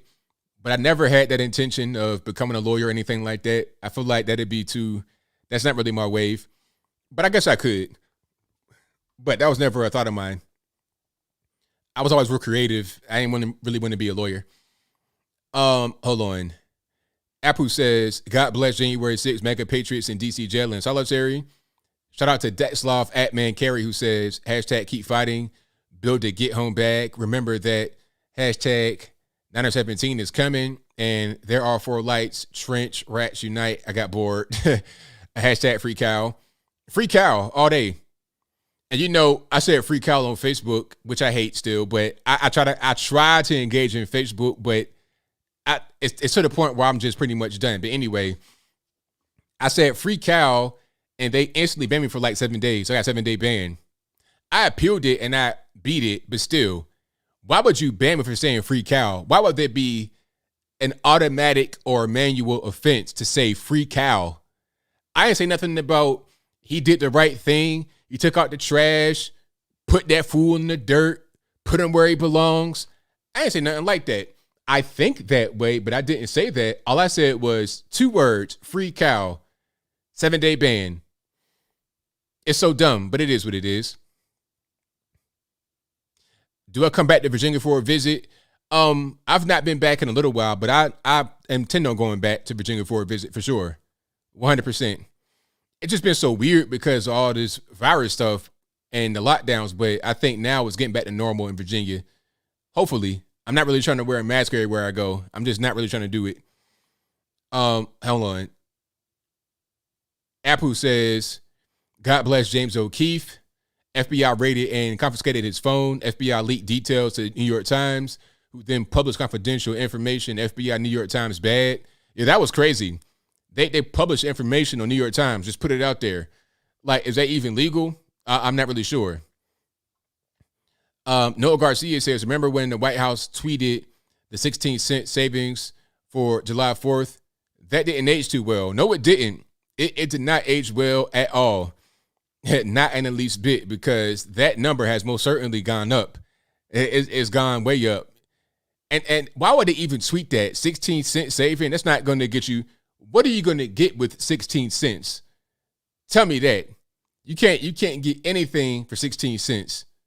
There's no product you can get on the market that costs 16 cents. You go to Home Depot, get a washer or something like that, maybe, but that's about it. Shout out to Byron8899 who says, I don't agree with LAPD advice. Even though a victim gives up on the robber, there's 50-50 chance that she could get shot and killed by a robber. That's a good point. Very good point. That's why I say when they come to your crib, you most certainly can't do it, because there's a higher chance of you getting really hurt or something else happening to you at your house versus being broad daylight in public. You understand? Apple also says, FBI agents, you will be judged for your treachery. Repent and blow the whistle on your corrupt Democrat Stasi injustices. Investigate diary and laptop. Also, Apple says, LAPD, cooperate with crooks. Democrats want compliance. He also says, ABL story time. How good of a high school basketball player were you? Could you dunk in the game? What was the highest points you scored in the game? Hashtag glory days. I didn't play high school basketball. I didn't play for the team. I was just playing in the neighborhood. And I was not really that good at basketball. I was probably better at football. But I didn't play football because I didn't want to get injured. My team was really bad. Like, when they were trying to get me to play football, we were 0-10. And my friend wound up getting hurt and was like on crutches. I was like, nah, because if y'all trash like that, it's easy to get injured. And I knew I had the brain power, so it's like, I'm not really trying to get into the sports world. I'm trying to just, you know what I mean, focus on academics. I'm trying to play sports, not for the school. I did play football and basketball and baseball sometimes too, just in the neighborhood around, but not, for the school. Because our team back then, they were good. I could dunk. I was able to dunk later after school because I was real big. I was football size. I was like about 250, looking like, but once I got to be older, I could dunk. I could probably still dunk right now, but I ain't trying to turn my knee up. I'm a little bit old. Shout out to Apple who says, did you ever play against anyone who went pro? I didn't play. Okay, so I didn't really play like that. Not that way. I knew some guys that wound up playing overseas. I knew guys on the team that play overseas, but nobody that went pro. Nah. The closest I got to a pro basketball player that went to my school was Alonzo Mourning. I met him in the airport. So shout out to Alonzo Mourning. Big, tall, but not as tall as what you would think. Zoe's like 6'6", 6'7", probably something like that. But played like he was about 8 feet tall in the NBA.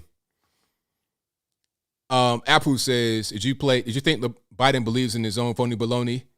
Biden is not really believing or not believing anything. He's just doing what he's told to do. Okay, that's all. He's doing what he's told to do. Michael Guest says, let's go Brandon, hashtag FJB, US. I'm not that much. I don't weigh that much now. I weigh about 215, but back then I was about 250. And I wasn't fat. I was just kind of solid. They wanted me to play football real bad, but I didn't want to get injured. Yeah, they recruited me. My state man took me to the workouts. I was like, nah, I'm good. I'm gonna just, focus on my academics. Apple says Biden nominee Saleh Omarova, born in USSR, says coal and gas industries should be bankrupted and that people won't be allowed to have bank accounts. Comments. That's the goal, honestly. That's the goal. Okay. Oh, Bob, were you at gate B23 going to ATL? Okay. I probably did.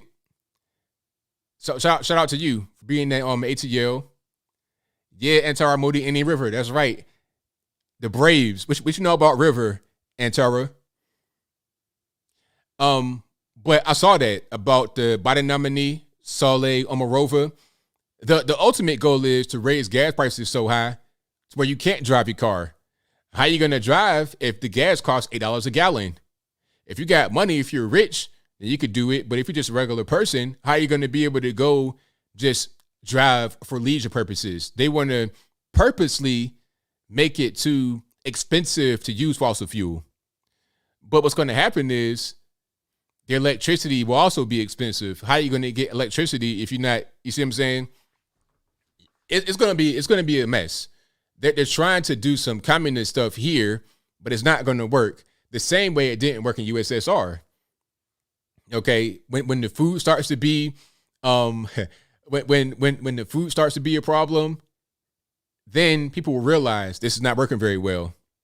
Right now, when you can still go to the store and get all your Funyuns and ding dongs and ho-hos and get fat and happy, it's all good.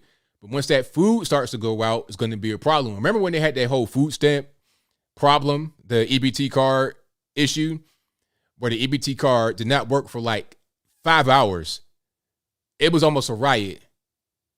People that were like already fat that can go a day without eating were getting ready to fight over not being able to buy food for a couple of hours. So imagine when you go to the store and the food's just not there. Then what? And it's like that for weeks and months and years. It's a problem. All right. Michael Guest says, let's go, Brandon. My hind parts. Hashtag FJB. Thank you for the donation, boss. And shout out to Apple, who says, if I'm a rover wanted communism, why should I come to the USA? That's what I'm saying. Because they're dumb.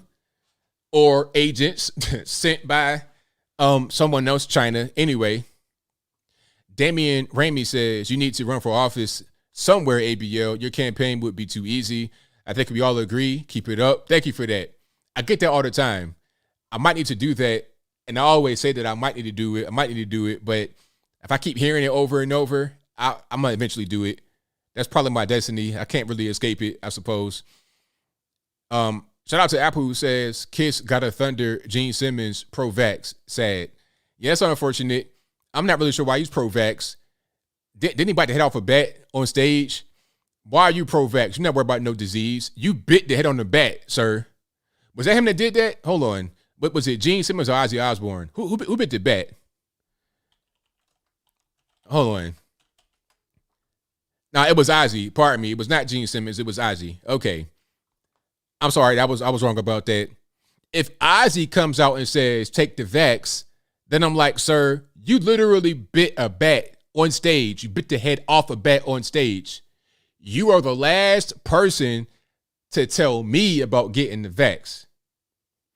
But anyway, I'll move on. Now, shout out to Damien, who says these companies are going to get rich off this BS while we ignore real problems in our country. Michael Guest says, Salty Army Lincoln, Nebraska in the house. Butt vs. Windshield says, I'm old. I remember Reverend Jim Jones. We shouldn't have everyone take an experimental drug. It makes no sense. Don't drink the Kool-Aid. There you go. Exactly.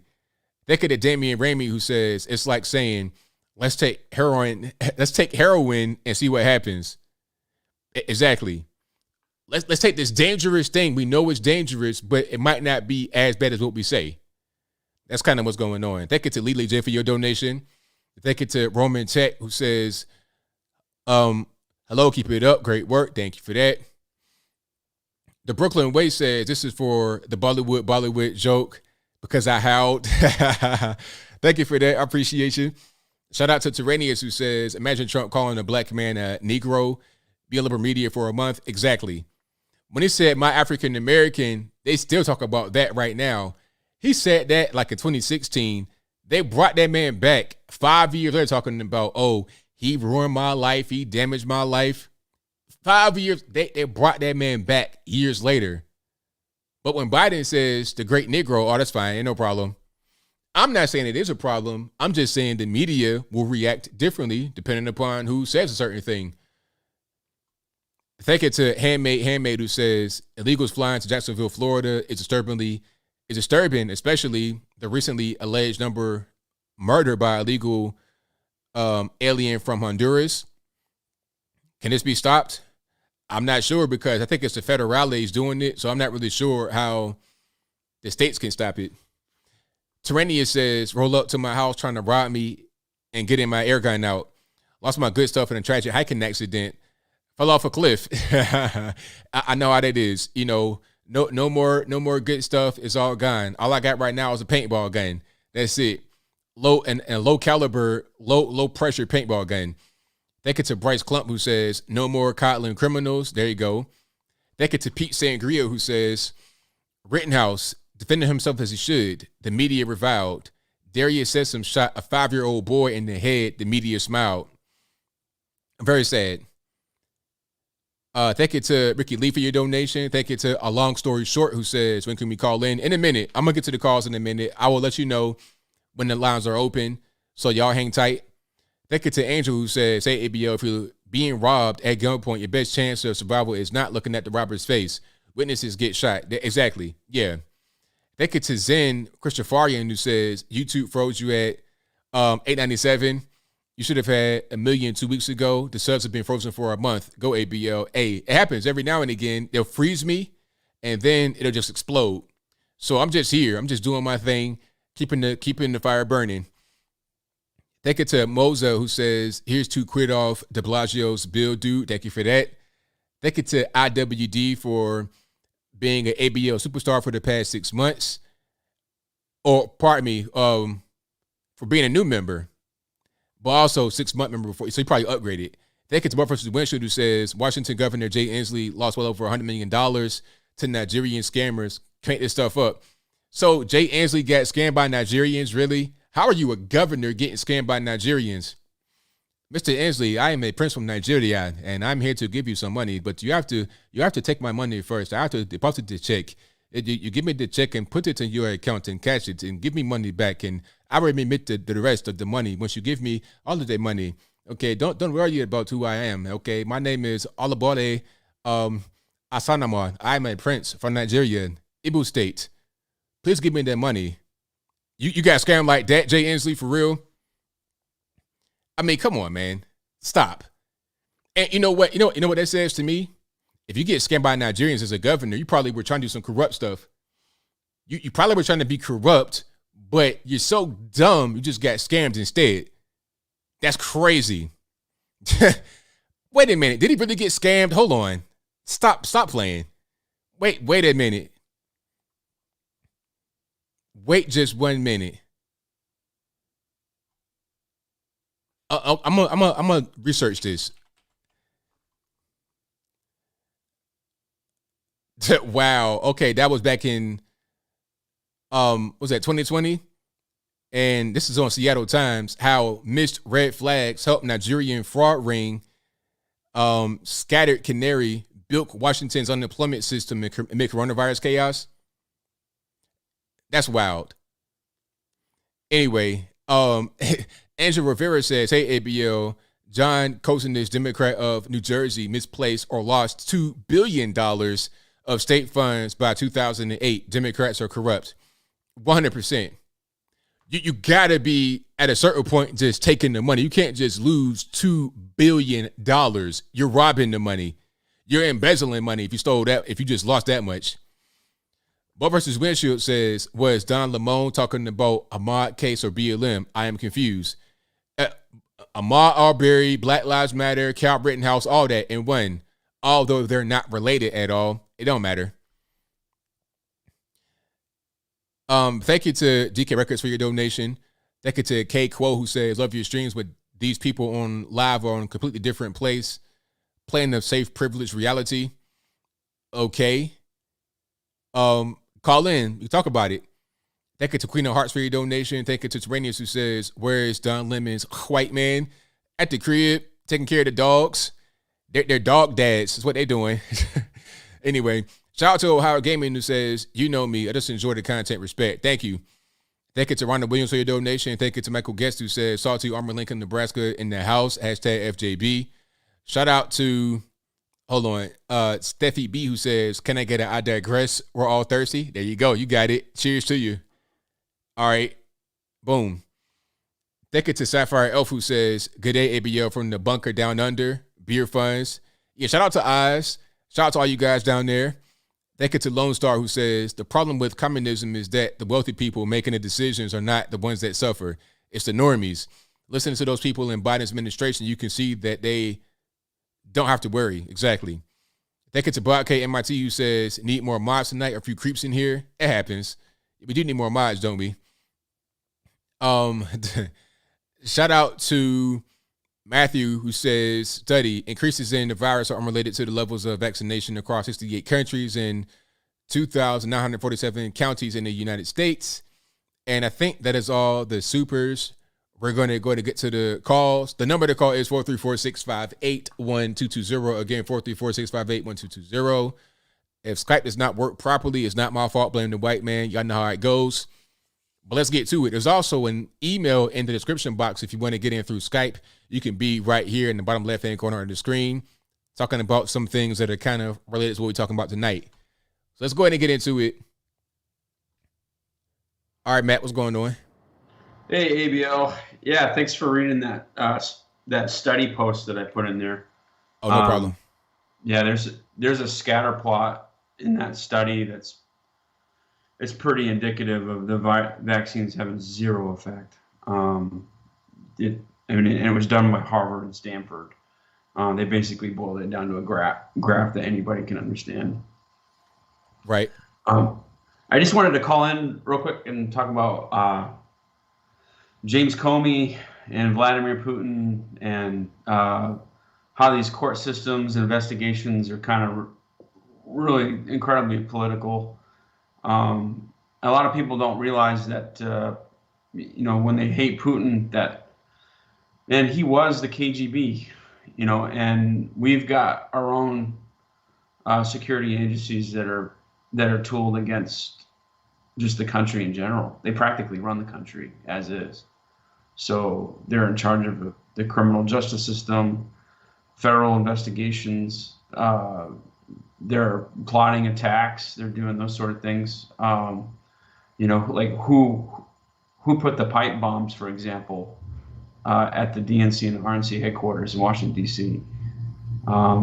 They are hyper involved in all this stuff. And James Comey is kind of like, at the time, you could see when they want to be political. I didn't get so much, from Andrew McCabe or anything, but James Comey kind of wanted to be president, I think. And when you look at the way him and Clapper and these guys are all talking to the press, they're trying to take over the country. And I think this Durham investigation is probably our only hope. It's our only hope left. What's your thoughts on that? Well, I think there may be some hope there, but I'm not really, my faith in it is not too high, honestly. I agree with that. And I was hyper surprised to see the Washington Post, and I think another one of the major ones, recant or basically retract the stories about the Steele dossier and Russian collusion. To me, that's a really big step, but do you think it's too little too late? It probably is. Yeah. It may be, because I'm not sure what's going to happen, and really the damage has been done, in my opinion. Yeah, I think the damage has been done, and and even down to the state level, like in the Rittenhouse case, the prosecutor is clearly activist, and even in his instance, he wanted to be attorney general, and they're trying to they've successfully gotten a hold of the reins of government from the top to the bottom, and I'm in a Seattle suburb. You can't run for dog catcher here unless you're hyper partisan and bleeding edge liberal. They've successfully farm teamed it and from the bottom to the top. So where we kind of are going into this one party system, and it's becoming incredibly punitive. Because China's got like other political parties. They're persecuted and really not allowed to exist. So they don't have like a a vehicle for self-determination there. That's all I got for you. But if anybody else knows more about Durham, please chime in. Right on. Yeah, be good, man. Thank you for the call. Appreciate it. Appreciate you. All right. Shout out to my man Matt for the call. We got a whole lot of calls on the line. The number to call is 434-658-1220. The number is always in the description box, and it comes up periodically in the ticker right here, right below me. So let's go ahead and get to it. And let's go. All righty. You're on the line. We're speaking to 575. Alton. All righty. What's going on? Well, glad to speak to you, ABL. Mine is actually ABA. I love your show. God, I'm so nervous at the moment. I can't even get it out. It's all good, man. It's just you and me. Say that again? Say it's all good. It's just you and me talking. All right. I've been listening to you probably for about 6 months now, and I just find you fascinating. You would be a great governor or any political thing within our country. You're just a great man. That's all I really got to say, sir. I didn't think I was going to get through to your call, but all the things you talk about are just spectacular, wonderful, and nobody wants to hear from me no more. Have a good one. Thank you for the call. Appreciate it. All right. Shout out to the caller. Good call. And I appreciate the compliment. Let's go to some more here.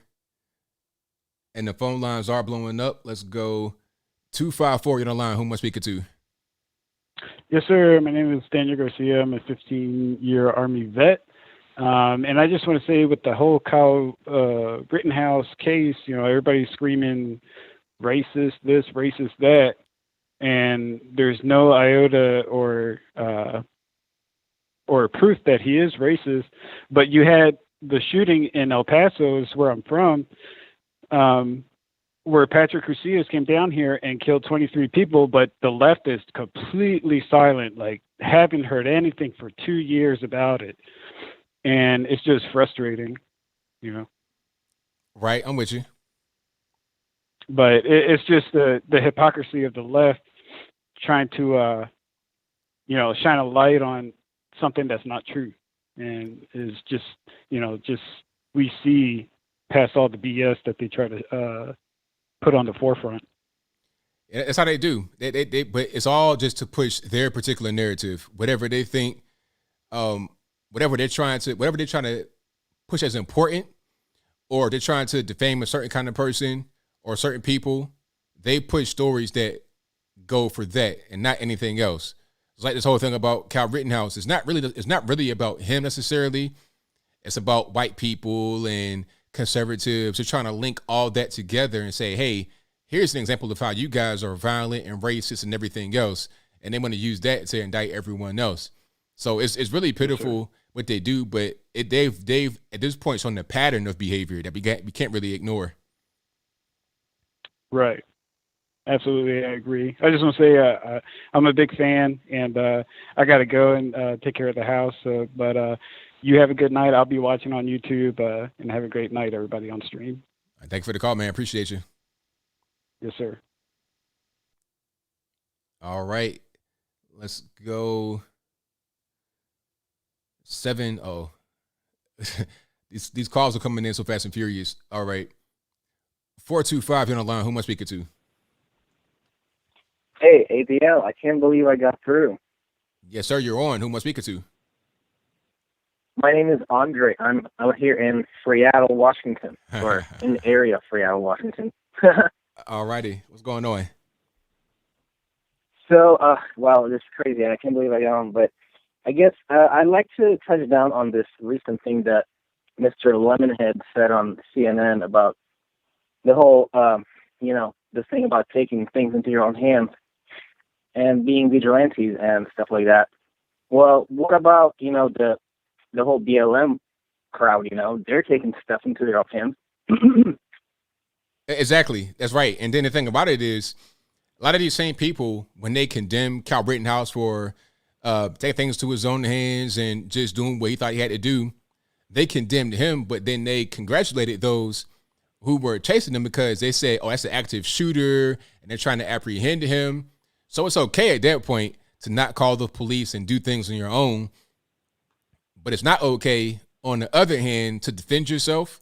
It's, again, double standards. They say whatever they want to say to defend a certain particular narrative whenever they want to say it.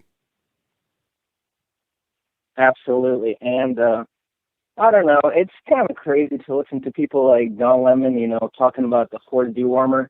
You're thinking about back when Trump was in the office, and, Kamala would go on and say, like, oh, if Trump says take the vaccine, I'm not taking it.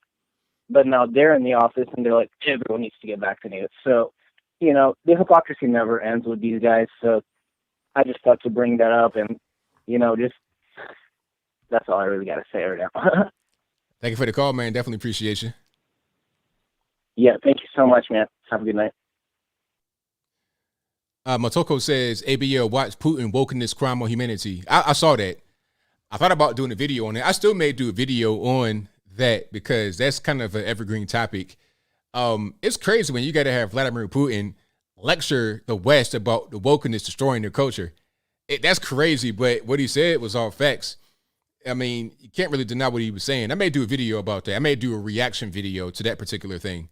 So y'all be on the lookout for that one. And let's go to some more here. 443, you're on the line. Who am I speaking to? Hey, my name's Brian. Long-time listener, first-time caller. Apologize if you can't hear my voice that well. I'm caught the coof and trying to beat this thing. I got a couple more days before I get my Regeneron. So, oh yeah, you got it. You got a high rate of survival and high rate of beating it. You'll be just fine. Don't even worry about it. Oh yeah, hey, I went full at it with no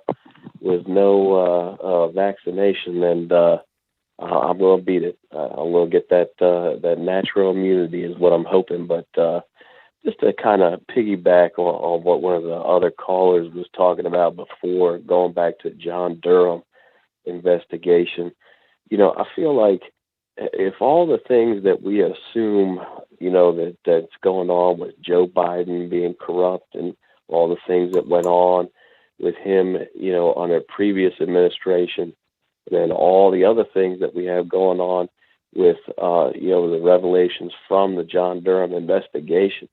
I mean, kind of what you were saying about having little faith about anything going on. I mean, if you put yourself in John Durham's case and you say, okay, yeah, you know what? These people really did commit all these terrible, acts of corruption and illegality and so forth. All the people that are in the position to enforce any kind of legal action against them is going to be themselves. So, I mean, at that point, you really do have to have little faith that if it did come to light that they're actually going to be willing to punish themselves or put themselves in harm's way. Right, exactly. That's what I'm saying, because a lot of these things I see, it's like a dog and pony show, quite honestly. Like, I don't really pay it too much mind until something happens. At that point, I'm like, okay, maybe if something happens, I'm like, okay. But until then, I don't really get my hopes up too much. Yeah, and then, you look in the future of any of this stuff getting cleaned up down the line, like, let's hope, keep our fingers crossed that, we do finally get, maybe Trump back in office or somebody else, DeSantis, whoever it is. If they do come back in after the fact and even if they did uncover undeniable proof of all this stuff, that you could say that this is unequivocally what happened, there's no doubt in my mind that as long as the corrupt mainstream media is the way it is, they're going to spin the story as, oh, Trump's coming back and seeking political, trying to get back at all of his political enemies. And, it's just going to turn this thing into a bad tailspin. Now, I'm not saying that doesn't need to have happened. I mean, hey, if they got unequivocal proof that these people did all the things that we highly suspect them of having done, then no doubt in my mind, I think that, you got to have justice, equal justice under the law. But it does make you kind of worry that as long as the mainstream media is the way it is, that, they're going to certainly have a lot of influence on a large portion of society to make them feel that political unrest and kind of keep things, politically polarized and divided. Right on. So, but that's all I got to say, ABL. Hey, I really appreciate you taking my call, and God bless you, man. Thank you for the call, man. Definitely appreciate you. Take it easy. Bye-bye. All right, great call. 502, you're on line. Who am I speaking to? Hello, caller, can you hear me? I can. All righty, what's going on? I said, am I on? Okay, are you on speaker or on some kind of headset? Yeah, just a second. All right, I'm off speaker now. Okay, perfect. Hey, how you doing? I just wanted to call to try to put a little bit of irony into your day. I find humor in it, so don't take it too heavy.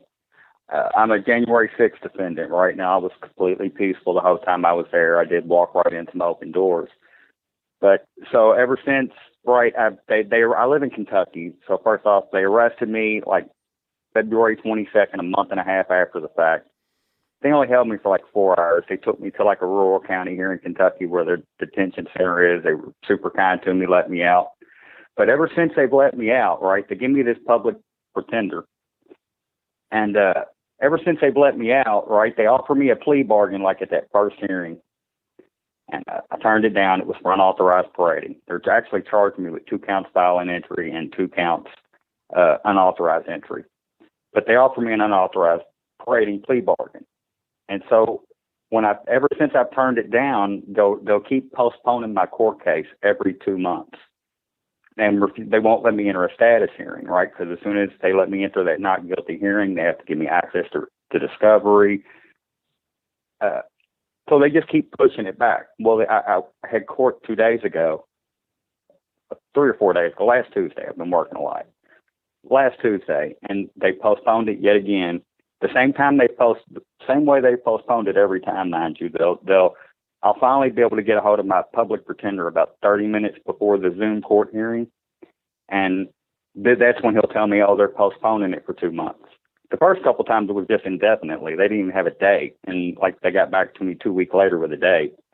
This time at least they gave me a date, and I found a lot of irony in it because they pushed it back 2 months. My status hearing is now January 6th of 2026. See, stuff like that, it's like they're doing it on purpose. And it's not necessary, but it's all symbolic. And obviously it's not about justice or trying to actually fight crime, because you were just like walking in the open door. So this whole thing right. Go ahead. And even like everybody that was in, like I went into the Senate wing, and everybody that went in through that particular open door, right, they all stayed in one hallway. There were probably 150 of us in there, and 8 Capitol Police officers. A couple stationed at each corridor, a couple stationed at each door where there may be an office or something behind. Nobody even tried to go past them. We paraded around in there, chanted, "We the people, we do not consent," and a few other things, for about an hour and a half. They asked us to leave. We left. Then like other people show up after they shut the doors back up and tried to violently enter, but they didn't get back in. Right. It was all very odd. It seemed very staged. Yeah, it probably was, because, I've seen some of the footage after the fact, and some people that were there looked like they might have been provocateurs. Oh, here's a good question. Do you think anybody was there that didn't really belong? I know there were. So as soon as, like, when I got there, right, and I was up close to, like, the roadway, so you had the ellipse where Donald Trump spoke. You had to put down your backpacks and what have you to go in there, right, understandably. and then there was a little road, and then there was a big open area, right, that led way back, and there were people amassed way back past the Washington Monument. It was ginormous. But I was right by the road, so when Trump stopped speaking and we started marching, I was 20 yards from the road. I got up there. I was with the first crowd that got there. When we approached the Capitol, it was already overwhelmed, right? There were no barricades. The mob had already, and it wasn't even a huge mob, maybe a 300-400 people were up there already. And there was a thin line of Capitol police officers up at the top of the steps and people, no barricades. When they did finally pull back, 3 guys made a beeline straight to this little concrete structure with a hatch on top of it. It was a clean out access, it was maintenance access to the plumbing, to the utilities. But 3 guys made a beeline straight to it, opened it up, and started pulling out siege weapons, like a 12-foot long 2x4, a 12-foot long pipe, a little 3-foot ladder that you saw the dude standing on trying to break the window that they pulled down. So how did they know that was there? How did that stuff get there, and how did they know it was there, and why was it unlocked? Right. And then when we went in the Capitol, there was this guy. He was a tall black gentleman with dreads, and he was wearing a red tracksuit, right? And then he was trying to direct people, trying to get them to go down corridors that the Capitol Police were asking us not to go down. Nobody did. But then I seen him again outside in a black jogging suit, wearing a mask, and he bent down and he picks up a rock and he throws it at a window, and he looks around and he realizes his mask pulled down, so he pulls his mask up real quick. Those 2 incidents I saw, that they look like provocateurs. That guy looked like a provocateur, and the 3 guys that made that beeline, how did somebody on the inside had to put it there? Right. It was like it was already a plan. It was a plan to go ahead and do that for the purpose of trying to rile things up. That's what it sounded. And from watching the footage, that's how it looked. I will say it was very odd. But even being there, you can't really. Everything was so riled up. You can't really pinpoint exactly, the timeline of it. Because like I said, when we left the Trump speech and got there, things were already nuts. And I was up close to the front. I was probably one of the first 15 people in the building. Right. Wow. So, I mean. And I never heard a gunshot either. And as a former Marine, that, I would have thought a gunshot would have echoed through those marble halls. Yeah, definitely. So, was that in reference to the whole thing about Ashley Babbitt, or was there something else? Was there an allegation of a gun? Yes. Okay. That's what I'm making a reference to. Is I never heard a single gunshot go off. Not saying there wasn't. I wasn't in that section of the Capitol. She happened to be with the group that came in through the back, where the guy with the horns was and everything, where you saw some of the footage where the police pulled back the barricades and let them all run in. Mm-hmm. And it's my theory that happened also before we even got there. Before Trump was done speaking, it was, videotaped for the media and done prior, because like I said, I never heard a gunshot. Okay. So I see. So it was like the media are giving the false timeline. Some things did happen, but not in the way that the media say. The media want to say, okay, everybody bum rushed the Capitol. It was this whole big riot. And then that's when Ashley Babbitt had got shot, but that's not the proper sequence of events. That's not the true timeline. The timeline is very off the way the media puts it. Because it seems to me, and to most of the people that were there, that there was something that happened before we got there. You know what I mean? Right. And without access to the discovery and the original footage and the timestamps on it, we don't really know that. And I haven't, like I said, they won't even let me enter a not guilty plea. Everybody that's been sentenced or whatever so far has taken some sort of plea bargain. Nobody that has decided to maintain their innocence has yet been allowed to enter a true not guilty plea at a status hearing. Gotcha. Wow.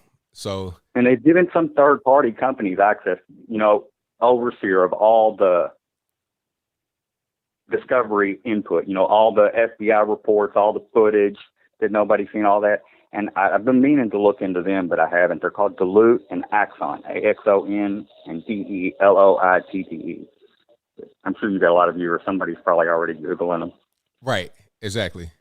That's all I really wanted to say, that. And thank you for what you do. I know you take a lot out of your time, your day, and, personal risk to do this. And thank you. Thank you very much. Well, thank you for the call, man. Definitely appreciate it. All right, no problem. Take it easy.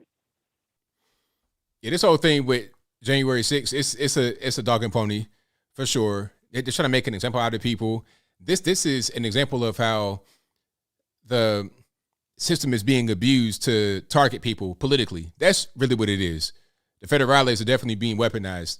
And I don't even really blame like the low level guys necessarily. I'm talking about leadership. Because what really happened, they want to look at January 6th as being worse than 9/11. I mean, the dumbest thing in the world.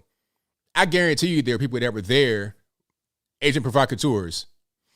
I go to some of these events and I see people that really don't belong.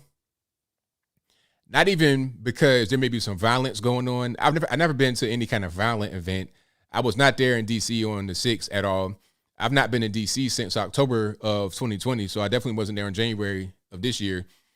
But I just see people at some of these events that don't really belong. And I'm like, well, what's this person doing here? What is the significance? And they just don't really, I see that all the time. So in an event like that, I definitely wouldn't put it past them to send agent provocateurs there. And I kind of had a feeling that might happen. When you have events like this where it's really big and it's kind of open, it's not really specific, you're going to have some people like that there. A lot of these, kind of popular guys that you may know are like that behind closed doors, but I'll move on. All right. So let me see. Let me get to some more here. And the number to call, if you guys don't know, is 434-658-1220. 631, your line, who am I speaking to? Hi, ABL. This is Brian from Long Island. How you doing? I'm well. About yourself? I'm doing great.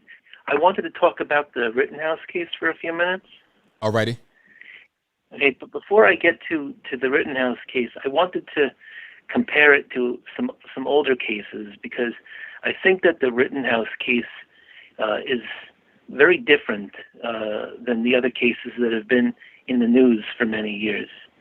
So I just want to tell you, back in the mid-1990s when I first got to college, I remember there was a sign about they were going to have a talk about Mumia Abu Jamal. Remember that guy? Yeah, I remember him.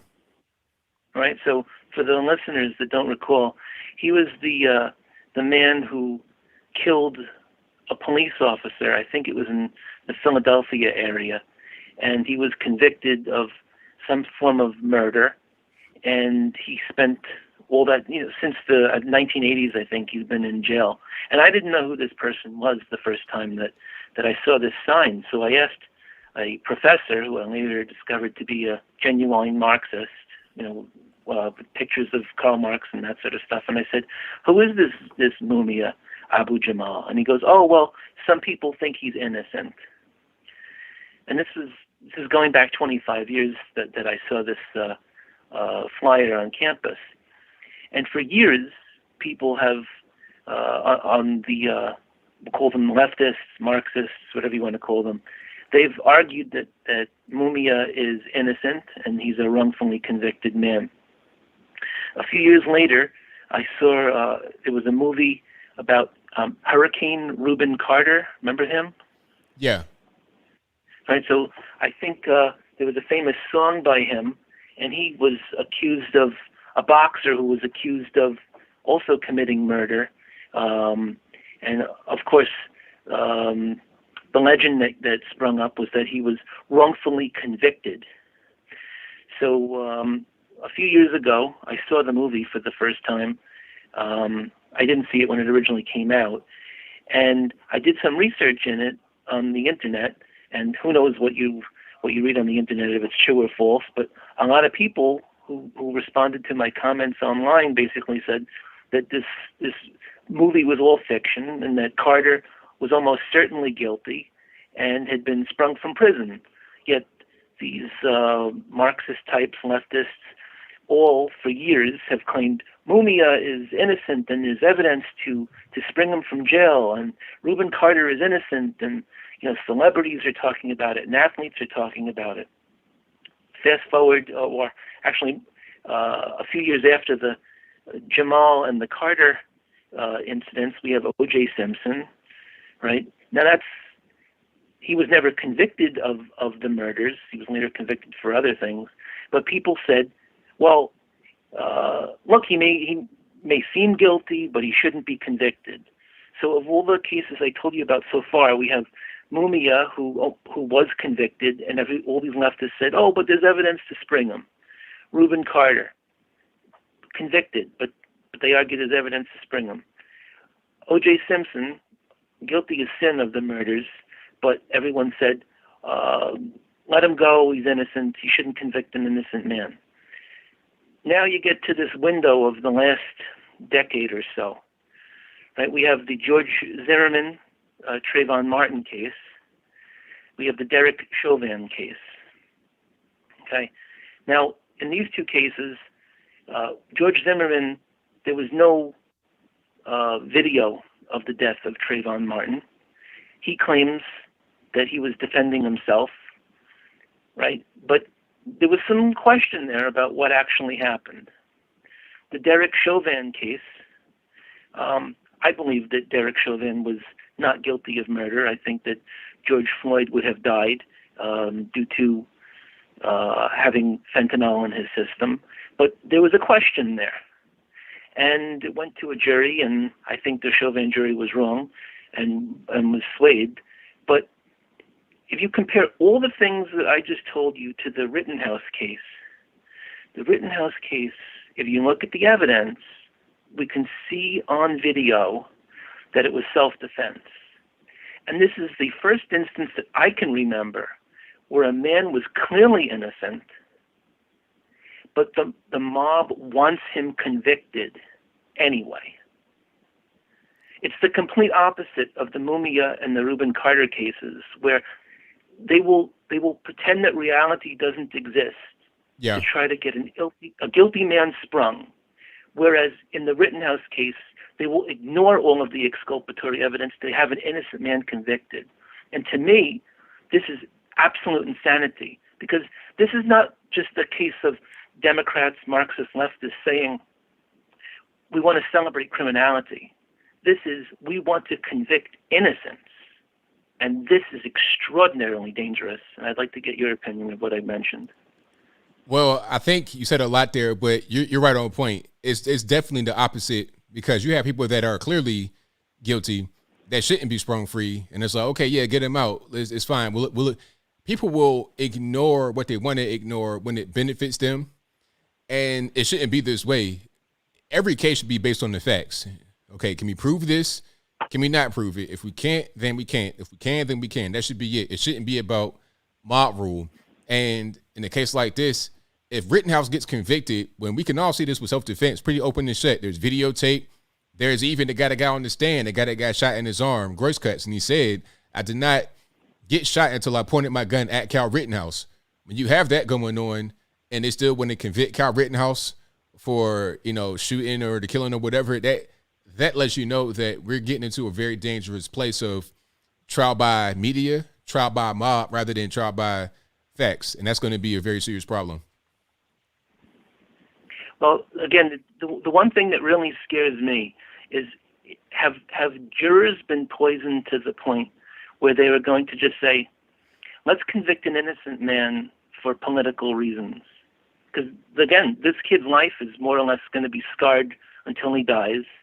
But to convict innocent men and to turn a blind eye to exculpatory evidence, this is a place where the leftists have never gone before. And I really shudder to think what's going to happen to the criminal justice system if this is going to be the norm now, because then we're all in danger. Right, absolutely.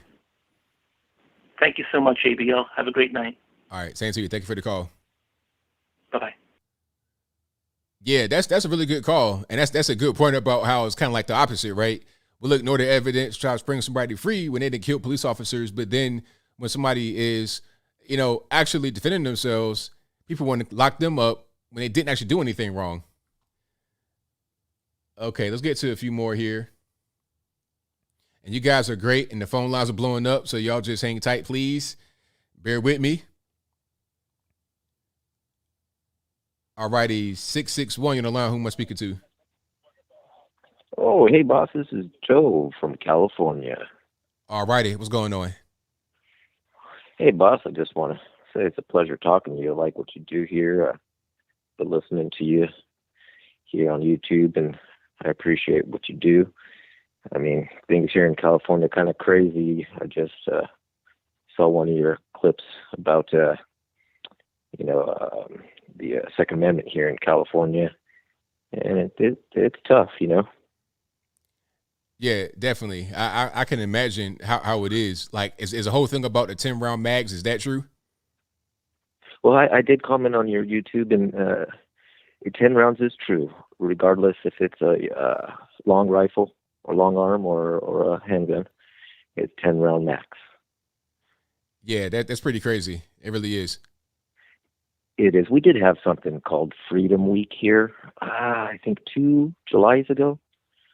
And they were allowed to sell 30-round magazines, and some people were able to get that, but how exactly that worked, I don't know. Right. But here we're looking with the mandates. Been here in California since I was 6 months old. Grew up in Southern California, Orange County. Now we live in a conservative part of California, but it almost feels like we're being squeezed out. Almost like an eviction, if you will. Yeah, I mean, I can imagine how it is, like, especially with the real estate market, because I watch a lot of videos and I just research about the market all over the country, and I'm hearing about some of the prices, right, like $500,000 for like a regular house. It's like, man, and people are leaving California and they're snatching up all this property because, like, out here where I live, if you have $500,000, you can live on the mountain somewhere with a beautiful view of the whole city. But over there, it's like, it's a problem to get a house for that much. Oh, it is, and that's definitely the reason why I left Orange County. When my wife and I got married in 2003, I said we can go to Vegas and put $1,500 down on a lot in Central California. And what do you say? We'll have a new home. We choose our carpet, 4-bedroom, $150,000. Yeah. So that was a no-brainer. Definitely. But now, and we are in a good position to leave California. But unfortunately, we have family here. She has family down in Orange County who have yet to be able to purchase an own home. They've been renting all their lives. Right. So I would just like to go to someplace if we could, but it's just not as easy. The longer you're in the location, the deeper your roots are. Oh, absolutely. Yeah. I mean, you got friends, especially if you got kids and stuff like that. They're going to school. I mean, you got jobs. Your roots get really deep, and it's hard sometimes to leave. But then sometimes you're just kind of forced, and you have to uproot. It can be very difficult, but sometimes it's more difficult to continue to stay in a difficult situation. It's like the boiling water with the frogs. I've been feeling the heat, but and many of my neighbors have left. But the thing is, we're talking about real estate market. You watch it, right? So you sell high, you're going to buy high. Right. Correct. That's right. So, and when I say we're in a good position, is because we bought we got a flipper, like a house flip, if you will. Yeah. So that's how we were able. We had equity when we came into the market, and this is our third home here in California in the county. But anyhow, it's an uncomfortable feeling when you kind of feel trapped, and your wife might be out of a job here in about 3 months. She just started to become the breadwinner because I'm out medical, and then we still have young kids, so yeah. Well, thank you very much. You got any questions for Callie?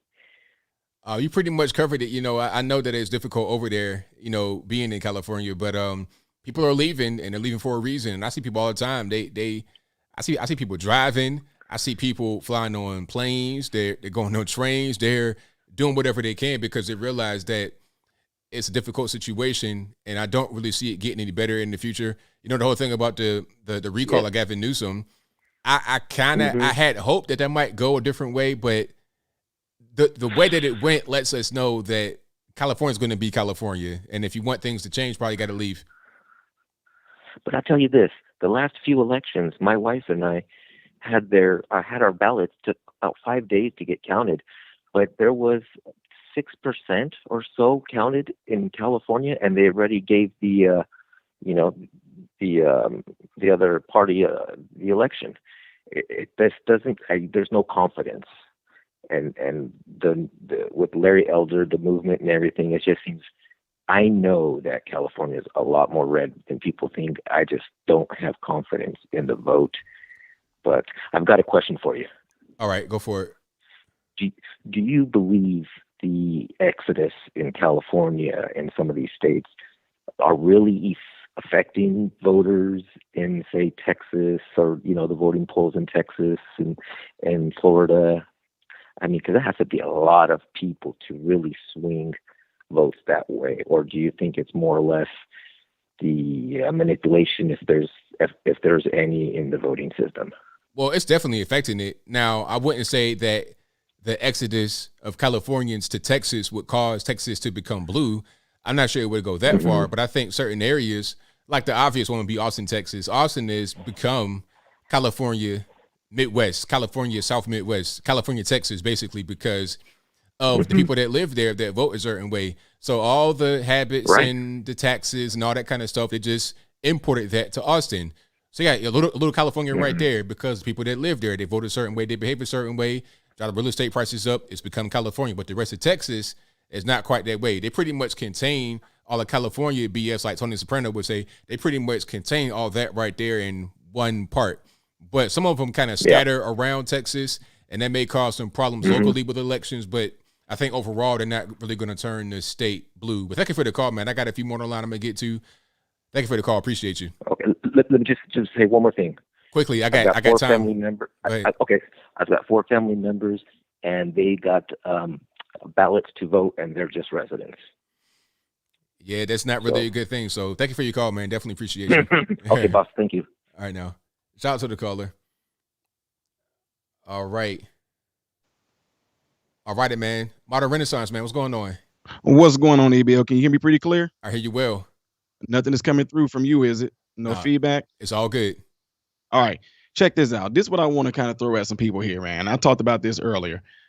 Something was passed on to me from somebody, like an older gentleman who was like fought in one of the, I think it was like one of the late wars, World War II or something. And it come from a guy from Russia named Khrushchev. I don't know if you ever heard of him. Yeah. Do you remember did you ever hear about the quote he made? Well, there was a few quotes. I'm not sure which one. All right. This particular quote says this. He said this in 1959. He said, "Your children's children will live under communism. You Americans are so gullible. No, you won't accept communism outright, but we will keep feeding you small doses of socialism until you will finally wake up and find you already have communism. We will not have to fight you. We will so weaken your economy until you will fall like overripe fruit into our hands. The democracy will cease to exist when you take away from those who are willing to work and give to those who would not." So the reason why I'm bringing that up there is, man, this is almost like a playbook. It seems like it's almost like a playbook to what's going on right now. He started off saying we will not have to fight you. You want to know why they won't? You want to know why they won't have to fight us? Because we fighting ourselves. Yeah. What better and easier way to conquer any enemy than to get them to fight amongst themselves? There used to be a time where you walk around and you were just proud of America. You know what I mean? You just, man, nobody would touch America. You just had that sense of pride, like, man, America, we have the smartest people, the best technology, the best military, the best athletes. I mean, we go to the Olympics, we just killing it. And now it seems like America has turned into this big old crybaby who is just completely spoiled and mad because they're not getting their way and always crying because their feelings is getting hurt, right? So what he just made, for him to make this comment and say, we won't have to fight you. Boom. Want to know why? Because we fighting ourselves. The next one he made, he said, we will so weaken your economy. What the heck is going on right now with the economy? I mean, look, the gas prices are up. I walked into a store. The bacon was $10, and that was for the cheap stuff. So I'm like, man, what is going on? The economy is completely jacked up from the time Donald Trump took it. And if they get up there and they lie and say things like, oh, no, the jobs are coming back. No, you mean the people that actually started going back to work because they just weren't working?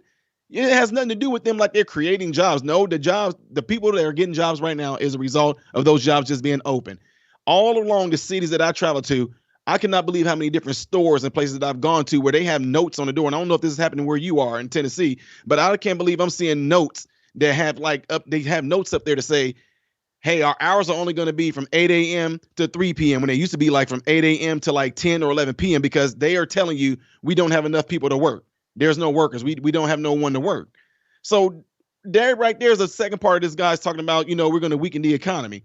And then he said that democracy will cease to exist when you take away from those who are willing to work and give to those who would not. So to me, look at the playbook of this.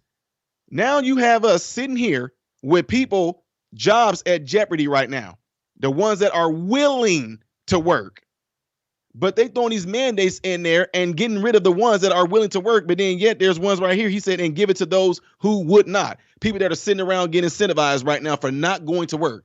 They're like, why would I go back to work and I'm steady getting this money that's coming in? Why would I go back to work? What would I do that for? So with this whole thing that we see going on in USA, I tell people all the time, man, if y'all don't see that this is like a strategic playbook that's being put in front of your face, man, you should be insulted that this current administration and the current mainstream media, they feel like you guys are so stupid and so dumb that we can push anything over these airwaves and you guys are going to go out and repeat what we said without giving any thought to it. It's a quote that this guy say from Jurassic Park all the time that I love. He say, you were so focused on the fact that you could, you never stopped and thought if you should. And that's what people are doing right now. They're hearing what mainstream media is telling them, and they're going out and just saying the same exact thing the mainstream media is saying. So what you find is that you have a nation of a whole lot of people that are doing nothing but repeating verbatim what the news is saying. People that try to debate with me from New York, from Florida, from California, all of them are literally saying the same exact thing that the media is saying. So therefore, you have no individuality. You have people that are completely programmed that just knows how to respond without giving any kind of thought. And then I'm going to leave it with this too. For this so-called thing about racism and this so-called thing about, oh, the black people being disenfranchised and we supposed to be lifting up the black brothers, our black voices, and we're not being heard. The lieutenant governor in Virginia, I have not seen one Black Lives Matter, no NAACP, no black places at all are saying anything about this history that was made. I mean, is Kamala Harris supposed to be considered history, right?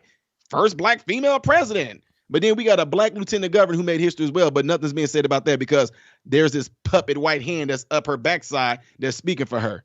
You know what I'm saying, man? So anyway, I just wanted to throw that out there, man, because right now, the fight that we're in right now, Americans, I want to tell y'all this. I don't know if you saw this, ABL. I was just at an event with Ted Cruz, and we got to sit down and have this conversation with a whole bunch of folks, man. Americans, y'all have no idea. The mainstream media is not going to show y'all this, but we are out here and we are standing up. We are kicking butt. We are not backing down. People are done with this COVID stuff. They're done with the mask mandate stuff. They're done with this race car stuff. Americans are out there kicking butt, but the mainstream media will not show y'all that because if they show that across all these different streams of media, these different channels, people are going to be like, oh my God, look, Americans are out there. They're fighting. We're doing it, y'all. We're doing it. So even though it may seem like it's not a lot going on, the Americans are out here under the radar, not being put on mainstream media, and we are out here making big moves, man. Like right now, Joe Biden and them got shut down for trying to push this mandate.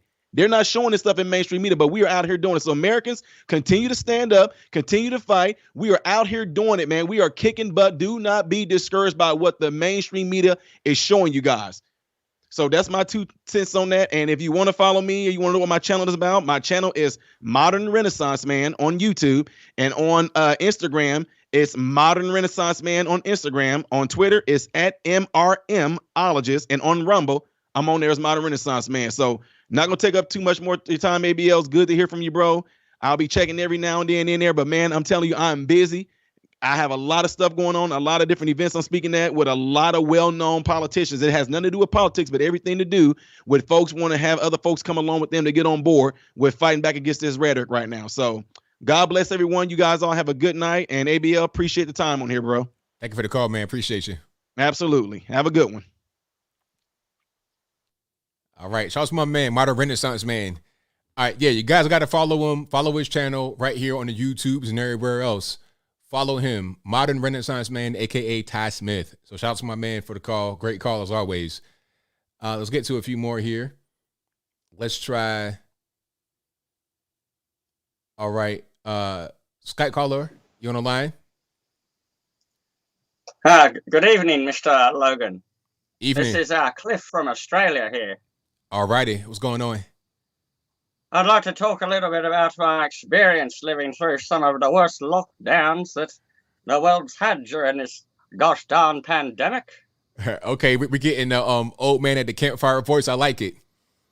Okay, yes, indeed, that's what we're getting today. And I'd just like to say that the media's been full-blown behind these politicians. Mr. Andrews down there in Victoria believes he's going to give himself some new executive powers to call a pandemic whenever the damn hell he'd like. Right. And being locked down for 2 years at my age, you know, I'm not long for this world, and so I've had to buy myself one of these newfangled tablets. It's a marvelous contraption. Now I've discovered the YouTubes, and it seems to have a monopoly on the truth. Every time I see the mainstream media, it's a bunch of gawk and galahs and hogwash. Yeah, you're right about that. And people are going to YouTube to actually find reality because they can't find it on television anymore. So you're right about that. I've learned this new word of the mainstream media. And they're an insidious bunch. They're the long arm of the damn politicians. They're not listening to the people. Yeah, you're right. They're not listening to the people. They pretty much do whatever they want to do to push their own particular narrative. That's right. And I'd just like to say, Mr. Logan, that the world needs more upright gentlemen such as yourself, speaking their true opinions about the situations that the mainstream just refuses to look at. I thank you for that. It means a whole lot to me for sure. You're doing the world a service, and Australia stands with you, young man. All right, well, thank you for that. Appreciate you. Cheers, mate. All right, shout out to the caller. Hey, you guys are funny. So yeah, that's all big facts though. You know, the mainstream media, they've lost credibility a long time ago, and they're not going to regain that at any point in time in the future. Not in the near future, at least. They can regain it, but not anytime soon, in my opinion. All right. Okay. I was a little bit too slow to the trigger on that one. Let me get to 858. You're on the line. Who am I speaking to? Hey, ABL. Charles from California. All right. Do we have the speakers off in the background? Oh, yep. All right, I had you on speakerphone. All right. Apologies. All right. That guy was pretty funny. He was pretty funny. I'm doing well. I love the people that call in. That last gentleman that had video chat up. That guy, Modern something. Renaissance. Right? Modern Renaissance Man. He's gained a follower. He was awesome. So, anyways, out here in Cali, just wanted to add. I know that there's some things that you had talked about, like gun rights, for example, out here. Did you know that we have to keep, if you own a gun here in Cali, at the home, not in use, you have to keep it locked in a safe. Oh wow, okay. So going back to the beginning of your stream tonight, you got people that potentially coming into your home to take your stuff. You know, wait a second, let me go unlock my gun. Right. Can you hold off on that real quick? Exactly. Right. Exactly. I need to have quick access to that so I can go ahead and do what I got to do because time is of the essence. I don't have time to be fumbling around with keys and whatnot. Exactly.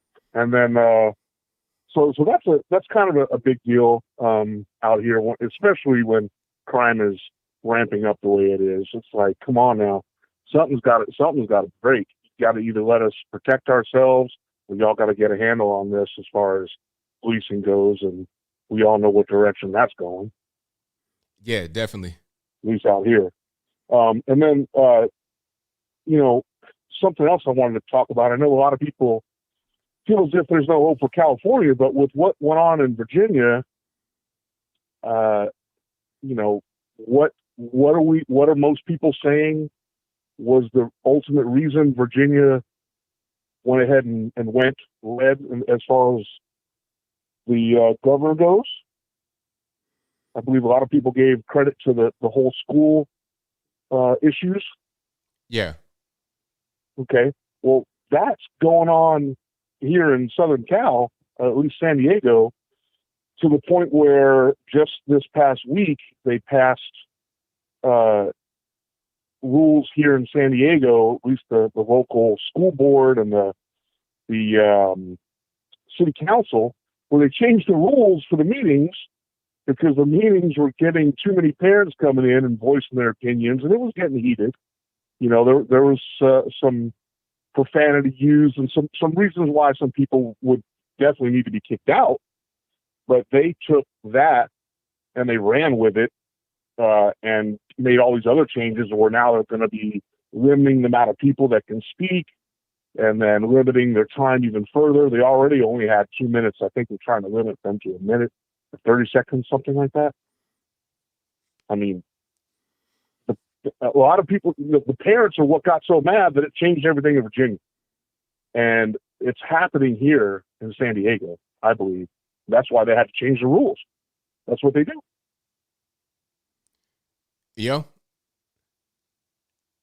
That's definitely an issue. But I think the difference between Virginia and California is that Virginia is not as far gone. And the reason why Virginia, being from Virginia, I saw what happened.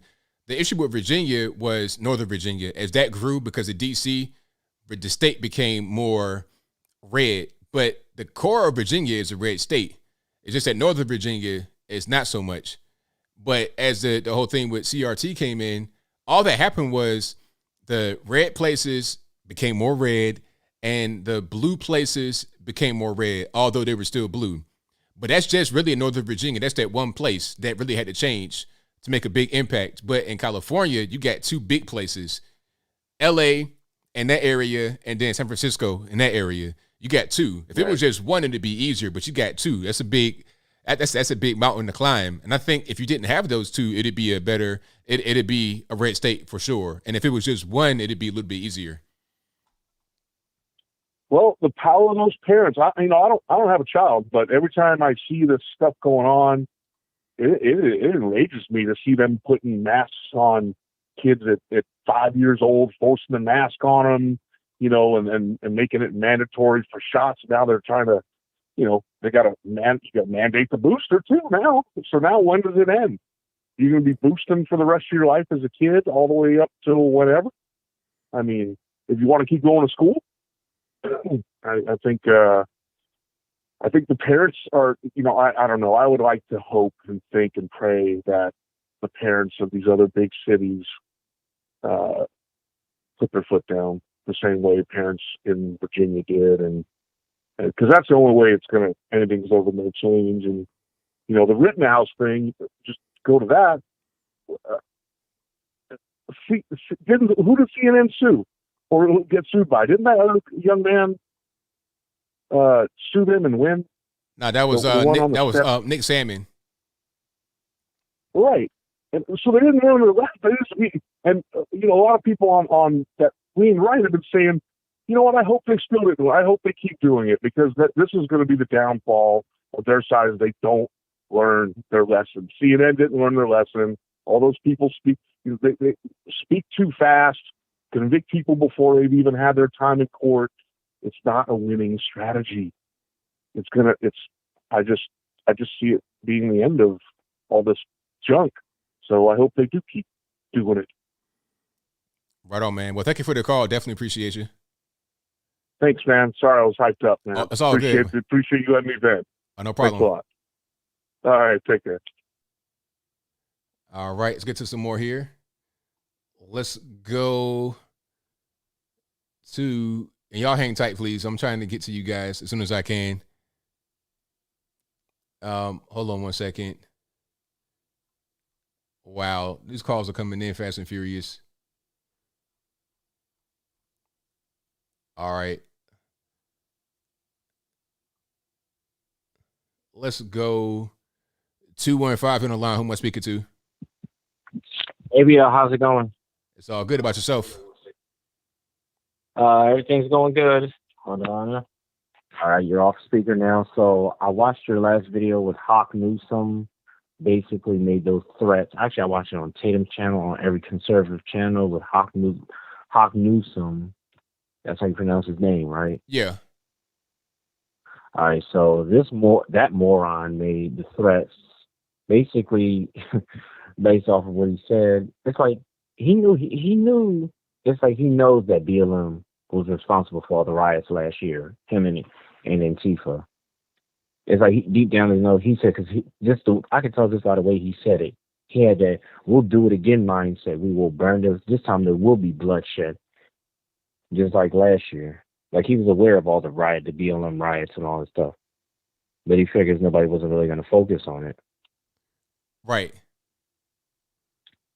And when I watched the press conference, all those BLM people, vast majority of those people they just have that criminal mindset. He's going to talk about his troops on the ground. He sounds just like a criminal. I'm coming to that conclusion. He sounds more and more like a criminal. And it's like he tries to play stupid, but I think deep down he's intelligent. It's like he knows that certain people are on his side. It's weird. I mean, it's just some people like that kind of got 1 foot in, 1 foot out. But ultimately, if you have 1 foot into criminality, you're just a criminal when it's all said and done. It's really unfortunate because the guy could do some good, but he chooses to not fully commit to doing good, which means ultimately you're going to do bad. Yeah. Yeah, he's pretty much a little out of touch. He's very out of touch with the black community actually needs. He's completely out of touch. He doesn't know what's going on, or he tries to act like he doesn't know. Yeah, just by the way he's talking. Just And another video. Oh yeah, I like the fact that a guy from the January 6th, one of the January 6th presidents actually called in. It's pretty amazing, but everything he said is what I always suspected anyway. But then the videos came out, and I told you about the videos I saw. Everybody was in there just walking around. You probably had a small percentage of rabble-rousers because I said it before, if they really wanted to take over that Capitol, I mean, you're not going to stop 4 million people from taking over a building. They would have took over that building. Majority of those people are not like that. And plus, from what I saw while the so-called riot was going on that same day, I also saw people going home. So I didn't see everybody rioting. And like you said, everybody was unarmed. They still keep talking about it. I didn't see not one fire start.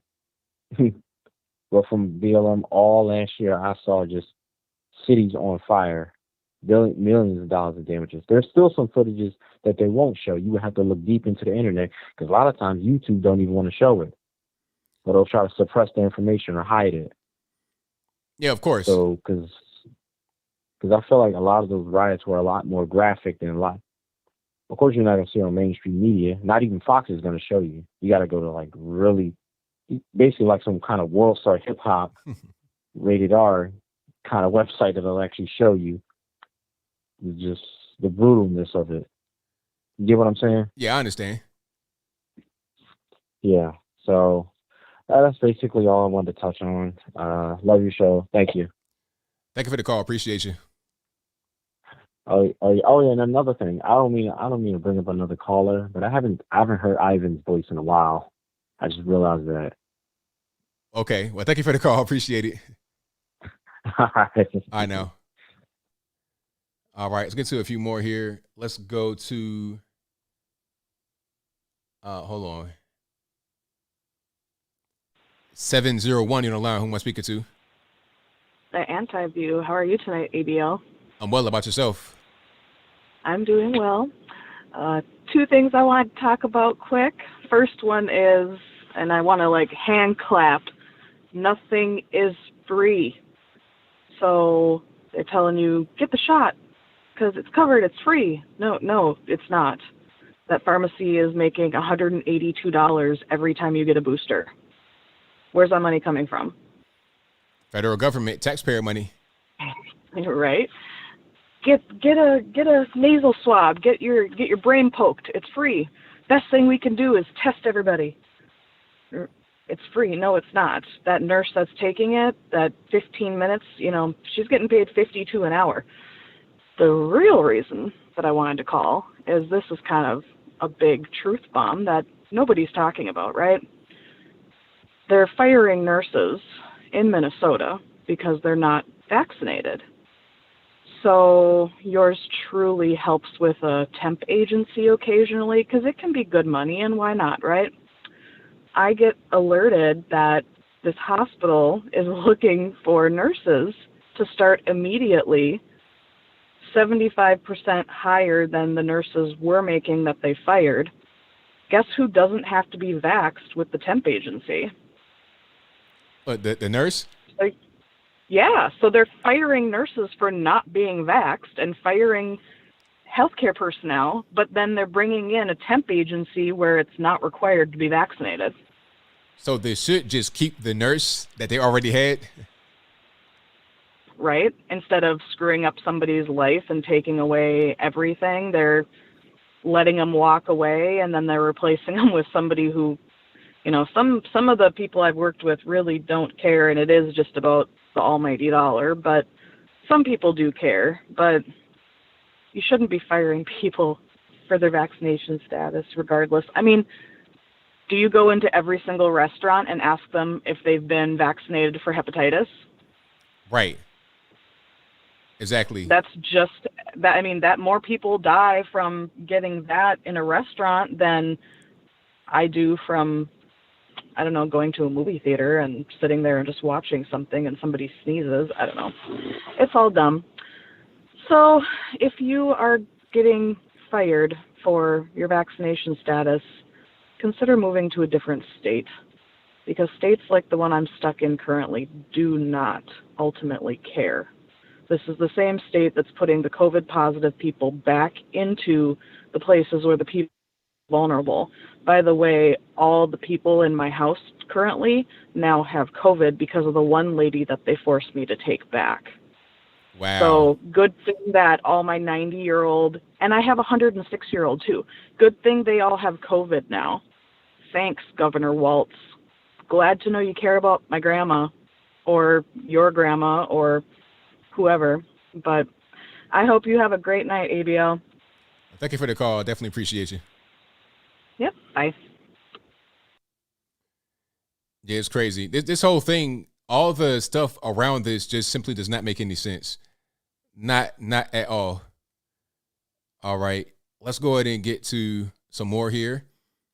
And shout out to you all for being here. You guys are the best audience anywhere on the internet. If you enjoyed what you're hearing so far, go ahead and give the video a thumbs up. Like the video, share the video, do all that good stuff. And let's go 513 on the line. I'm speaking to. Hi, my name is Elisa. I'm calling from Ohio. And I wasn't planning on talking about nursing. I've been a nurse for over 20 years. And I left corporate nursing when they started forcing the flu vaccine. And technically, us nurses, when you come into our hospital, you should not catch anything from us. So when you hear these stories about people getting sick from going to the hospital or nurses getting sick from their patients, somebody's not doing something right. But that's not even why I called. Okay. So I don't know. Before George Floyd, Ohio, I can't say it was necessarily Republicans, but conservatives went to the state house and, protested the shutdowns. And the governor stopped doing his, daily briefings at the state house and started doing them from his basement. And that was even before people in Michigan protested. And then what happened is it became about race. So I'm white, and I live in the city. I've lived in the city going on, my child would be 8 generations. I did have one side of my father's side moved here, and I have a house. I can't up and leave. And I just think telling people to up and leave and telling people to homeschool shuts down the conversation to actually getting to a solution. Homeschooling isn't, I mean, we're still paying for schools, if that makes any sense. And then I think we need to remember that we've made people unemployable. When our government agencies do not do what we fund them to do, we ultimately make people unemployable. Does that make sense? I understand. Yeah. I mean, do you think that everybody who's able should be working a job that takes out taxes? Well, yeah, everybody that's able should be working. It shouldn't just be, people just sitting at the house doing nothing. If they're able-bodied, it's like, well, what are we doing? Why just sit there and do nothing? Well, here's why. Because everyone's not sitting there doing nothing. One thing that the governor of Ohio did, and we're supposedly a red state, is he shut down volunteers. And the school system that I live in is an inner city school. They were the only ones shut down. They're still the only ones that have a vax mandate. The county's bringing in a bus to vaccinate the kids. In 2012, they decided they were going to rely on volunteers. And when I worked in the ER in long-term care, and in long-term care, mostly women, those women never worked. They didn't work. I mean, I'm not going to say all of them, and that most of that generation is probably dead, but the majority of the people, those women, if they weren't career women, they weren't CEOs, they didn't have degrees, and we still took care of them. I mean, why are we valuing people on if they have taxes taken out for what they do in their time? Does that make sense? I'm not quite sure. If they're working, Okay. then taxes, okay. If they're working, taxes taken out. But if they're not working, then what would that be? Okay, maybe maybe I'm a mom, and I have children, and I want a flexible schedule, and I'm just going to volunteer. I'm going to volunteer because what we're losing is volunteers. Okay. We have a lot of agencies and programs that depend on volunteers. So if everybody that does anything has to earn a paycheck, then there goes the volunteers. It's like we're saying you can't come to this soup kitchen and volunteer. You have to come here and be an employee. Well, okay, here's a question. Why wouldn't somebody just, so basically you're saying that the employees, their advantage is that they're flexible with their schedule rather than being an employee on a clock and you have to follow a schedule? Okay, I understand that. I mean, I can use a personal example, but I didn't want to make it all about me. I mean, I could give a personal example of exactly how that's affecting it. I mean, I understand. I do understand that. But I think, see what I'm saying? Yeah, I think though, a lot of people could do more, but they choose not to. Like a lot of people are just sitting at the house doing nothing. And okay. But right, wait. But some people, they do a lot. They're actually doing things, and the volunteer work would be able to fit into the schedule as they see fit. They could do that on their own time.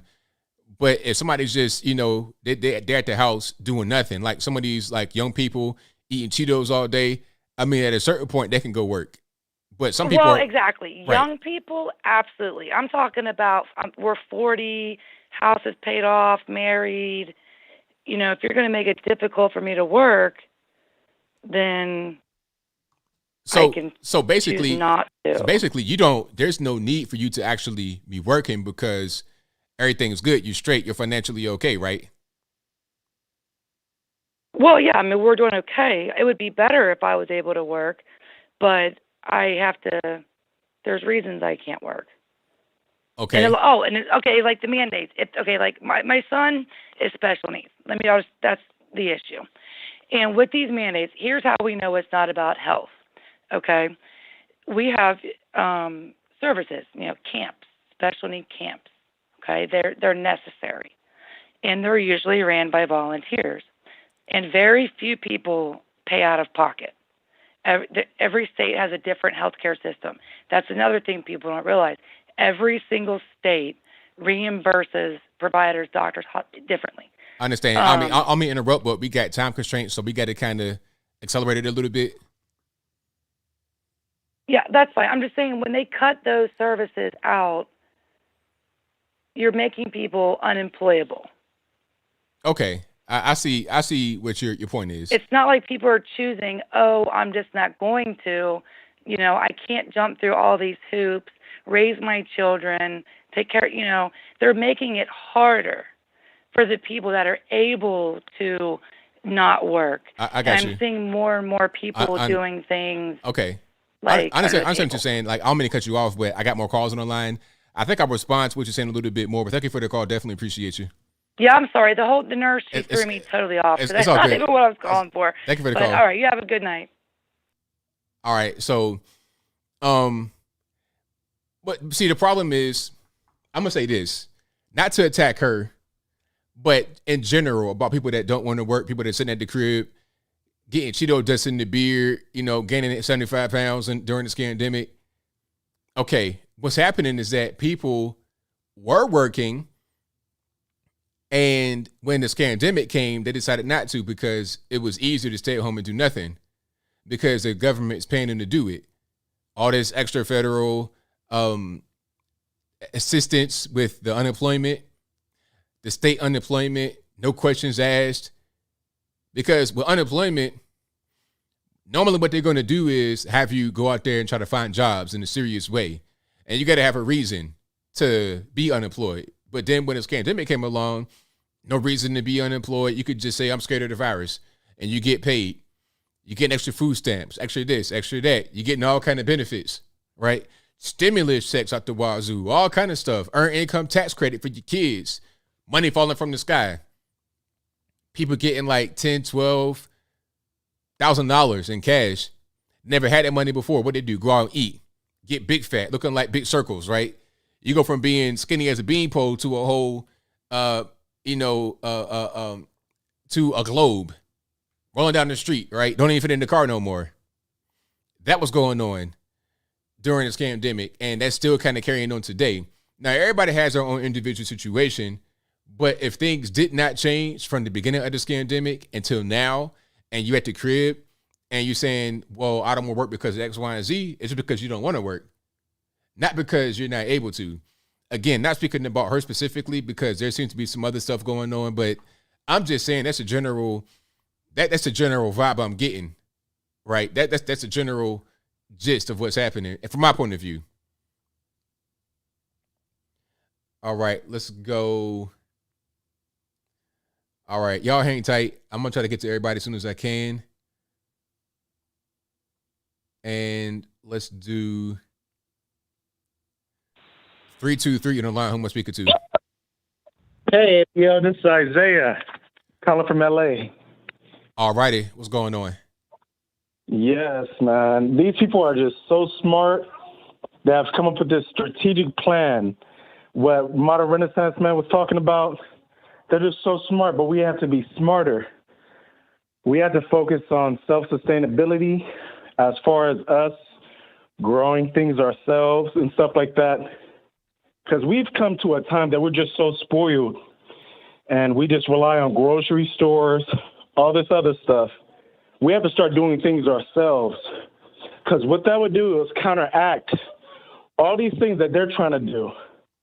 So if we move towards us being self-reliant and, us talking to the people next door, growing plants in your home, there's this new system to grow plants, food inside of your home as far as fruits and vegetables. It's called Let Us Grow. You can grow indoors, and if you have a backyard, grow stuff back there. But we have to come to a time, because what they'll try to do to try to control your food, they want to control the water. They want to control every essential thing that we use, because right now we pay for it, such as gas, water, electricity.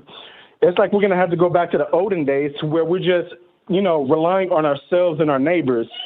Because once this currency is no longer has value, and if we're at a point where we are protecting ourselves, we have guns to protect ourselves because that's what they're trying to take away.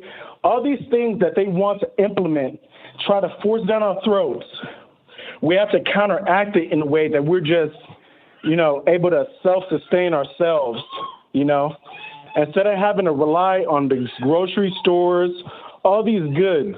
Because what they're trying to turn America is to a fourth world country, okay? Not even a third world, a fourth world. They're trying to make it so drastic to where we just suffer. It's just somebody out there who just wants America to suffer. And we shouldn't have to, deal with this. America is one of the greatest countries on this planet. And it's like we're the last frontier. So if we fall, everywhere else falls. And we cannot fall. We have all these technological advances that are trying to take place to try to, automation and stuff like that, Amazon. They say all these billionaires are the people who are really controlling all this stuff in the United States, all these policies and stuff that are actually going on in China. We need to self-sustain ourselves. If we have to go to a barter system where we have little pieces of gold, whatever it may be, so we could be self-reliant, because they're trying to tear us apart. It's not even about Democratic or Republican anymore, because it's about unity. We have to both be one and also come to a common goal, because they can't defeat us if we're together, opposed to us being separate.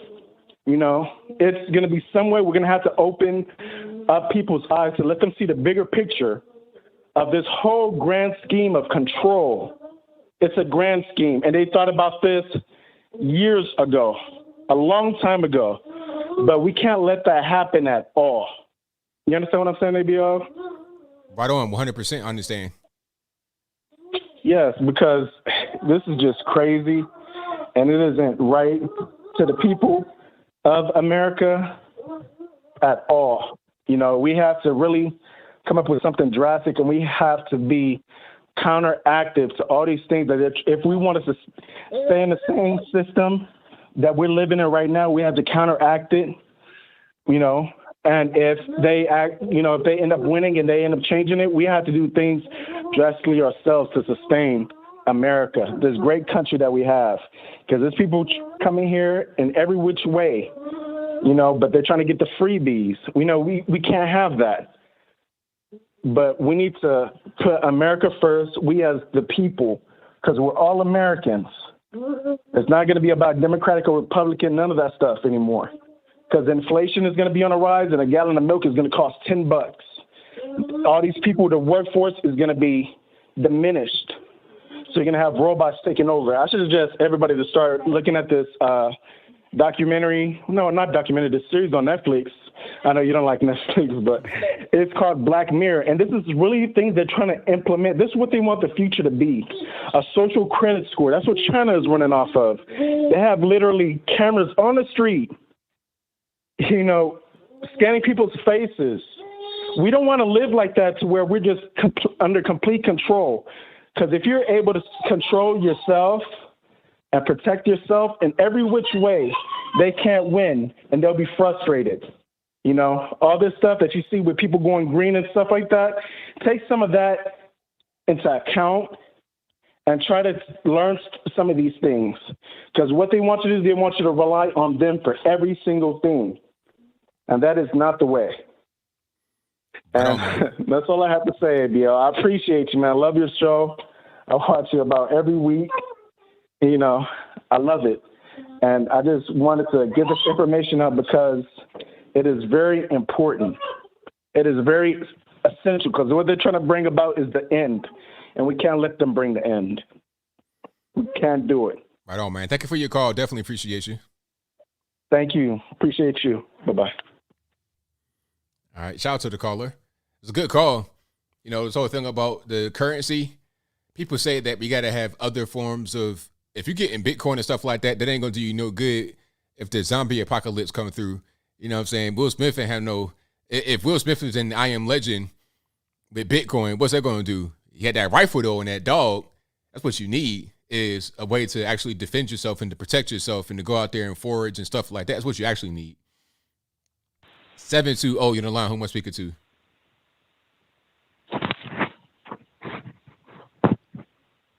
Hello, 720. Hey, ABL, it's good to talk to you. First of all, I'd like to say God bless America, God bless our veterans. But I actually want to talk to you about the Rittenhouse case and just kind of the implications of it. The case at its heart is kind of a Second Amendment case, but it's also not at the same time because it fell into a Fifth Amendment case. Yeah. And that young man just got accused of all of those things, and that's kind of another thing. But when the head prosecutor decides to push him on his Fifth Amendment rights, where you don't have a right to withhold anything, and once you're under your Miranda rights, you don't have, any sort of ability to remain silent, that's kind of like the breaking point for pretty much anything in the Constitution. Yeah, Second Amendment is one thing, but when you actually start getting to the heart of the Constitution, you get into a Fifth Amendment right, Fourth Amendment right, 14th Amendment right. When the prosecuting attorney is trying to take those rights away from you and no one says anything, but fortunately the judge did, because if he did not, well, you know what, you're just out of luck. That's really kind of an exceptional thing. I've never seen that before. I'm a paralegal. Like, I've studied case law. My father was a lawyer, Vietnam vet, God bless him. But just even then, I mean, the wanton disrespect of someone's constitutional rights, I don't understand this. It really blows my mind. And yeah. I wanted your opinion on it. Yeah, it's pretty crazy, but I think this is all in the context of the trial being very political. It seems like anytime anything gets political and you have the media involved, it's like rights just get discarded, thrown out the window. And it shouldn't be that way. We should still have rights as Americans, regardless of whether a thing is political or it offends people or if the media are offended. The media should not be in the business of trying to prosecute cases and trying to decide who's guilty or innocent. That should be up to the jury, the judge, people that actually have the authority to do so, not external forces. But that's what's happening right now. I think that Rittenhouse would not even be arrested if not for all the political implications of the trial, and also the government sticking their nose in it, the federal government. Yes, sir, and I agree. And I think the sad part of it is even if this young man is acquitted, that the federal government is going to bring on whatever things because, you know, the right to due process and the right to a fair trial is ignored by the federal government because the double jeopardy law doesn't necessarily apply to just your average Joe because the federal government can actually step in and say, hey, well, we didn't like how this turned out, so we're just going to screw you over. Yeah, I've seen that a lot recently with all this stuff going on. So it's really, and I think it also points to how the federal government has expanded. It definitely points to that because we shouldn't be right here having this conversation. This shouldn't really be going on, but unfortunately, we are here. Yes, sir, I agree. And it's really a sad thing. I mean, a lot of people fought and died for the Constitution and the rights just generally that we have. And it really is disrespectful to everyone that, you know, has fought for those rights to say, hey, well, we don't agree with those rights because whatever politician is in right now. And it's really disappointing, honestly. I mean, this is not what we voted for, but sadly, this is what we're stuck with. That's right. Well, thank you for the call. I don't know. Go ahead. Sorry, Anthony. I didn't mean to interrupt you. All I have to say is, I hope this young man gets a fair trial. I mean, the judge is like I said, hey, I don't want a trial by media, but hey, this is kind of what we got. But good for them. And, God, like I said, God bless America and God bless our veterans. And it's good to talk to you. I'll talk to you soon. All right. Thank you for the call, man. Definitely appreciate it. Absolutely. All right. And shout out to my man for the call. But that'll be a wrap for me. We're at the end of the show. So if you can't get on, I'm sorry. It's not my fault, but you got to blame the white man for that. It's not my fault. Thank you guys for calling in. You guys have been a great audience, as always. Couldn't ask for a better audience.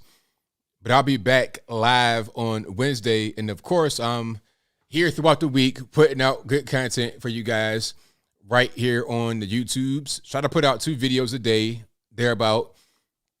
I put out things that are happening about current politics, current news, evergreen topics, whatever the case may be. And you guys, of course, visit my website, anthonyblogan.com. If you ever want to read more about a particular story that I'm doing, if you want to see where I get my information from, where I get my sources, I have sources from all over the place. I have left, right, independent, mainstream, off-stream, whatever, local news, national news. I got it all on anthonyblogan.com. If you want to know how to get in contact with me, you can go to my website as well. My email's there, my snail mail's there. Thank you to everybody that has sent me books and everything else to my P.O. box. I appreciate you guys for that. And shout out to everybody that has donated through Cash App, through Super Chats, through PayPal, from buying merch. Thank you guys for doing that. I couldn't do this without y'all.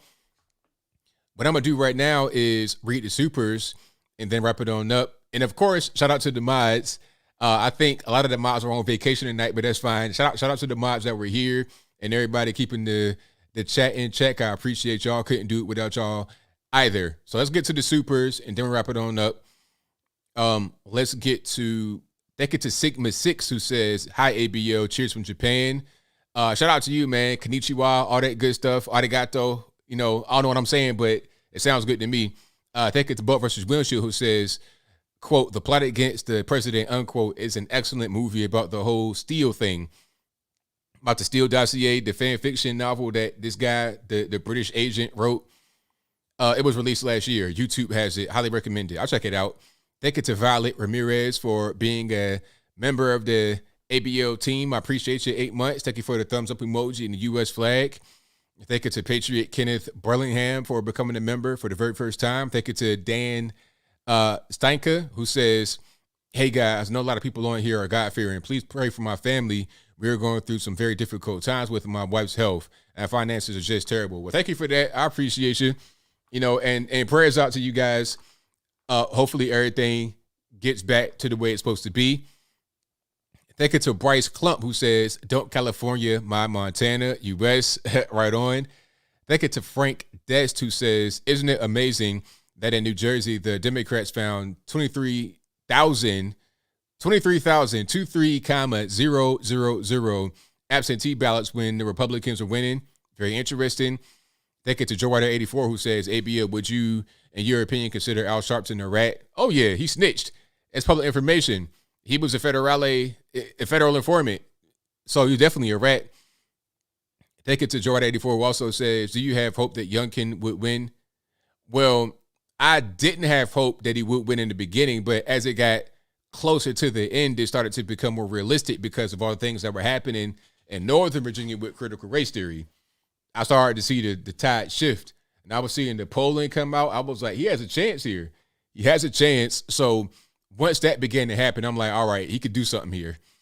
Thank you to the Morning Star who says, God bless, appreciate all the work you do. Thank you for that. Thank you to Bruja who says, hey, ABL, I just entered California governor race.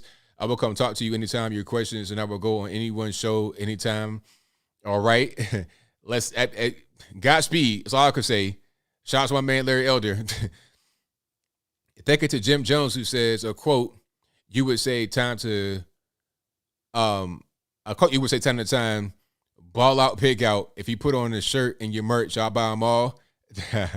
Thank you to Butt versus Windshield, who says, Fairview Lake near Portland, Oregon, that is flooding. The workers won't go out to turn on the flood pumps because homeless shoot at them. Wow, that's crazy. So you have an actual flood that's happening, but you can't even fix it because it's too dangerous. How are you homeless with guns? Whatever. Anyway, shout out Buffers Windshield again, who says, remember, teenagers with guns standing up for rights are a big reason that we beat the king and became the U.S. of A. Free Cal and FJB. Big facts, because people forget how young the founding fathers were. People forget how young these guys that were fighting in wars were. One thing I like watch some of these movies like Dunkirk. If you guys have ever seen Dunkirk and stuff like that, one thing you notice is how young these guys are that are fighting. Babyface. It looked like Kyle Rittenhouse. Look like they about 15 years old in the face. Kids out there fighting and winning. But that'll be a wrap for me. Hold on. Blonde Mom says, whereas Red Pip Barista been? I don't know. I think Red Pip Barista got mad at me and rage quit. So I don't know what's going on. But that'll be a wrap. Thank you for being here yet again. You guys are the best audience anywhere in the internets. I'll be back live again on Wednesday. And I'll be back all throughout the week with pre-recorded videos. But until next time, y'all be safe. I'm out. And peace.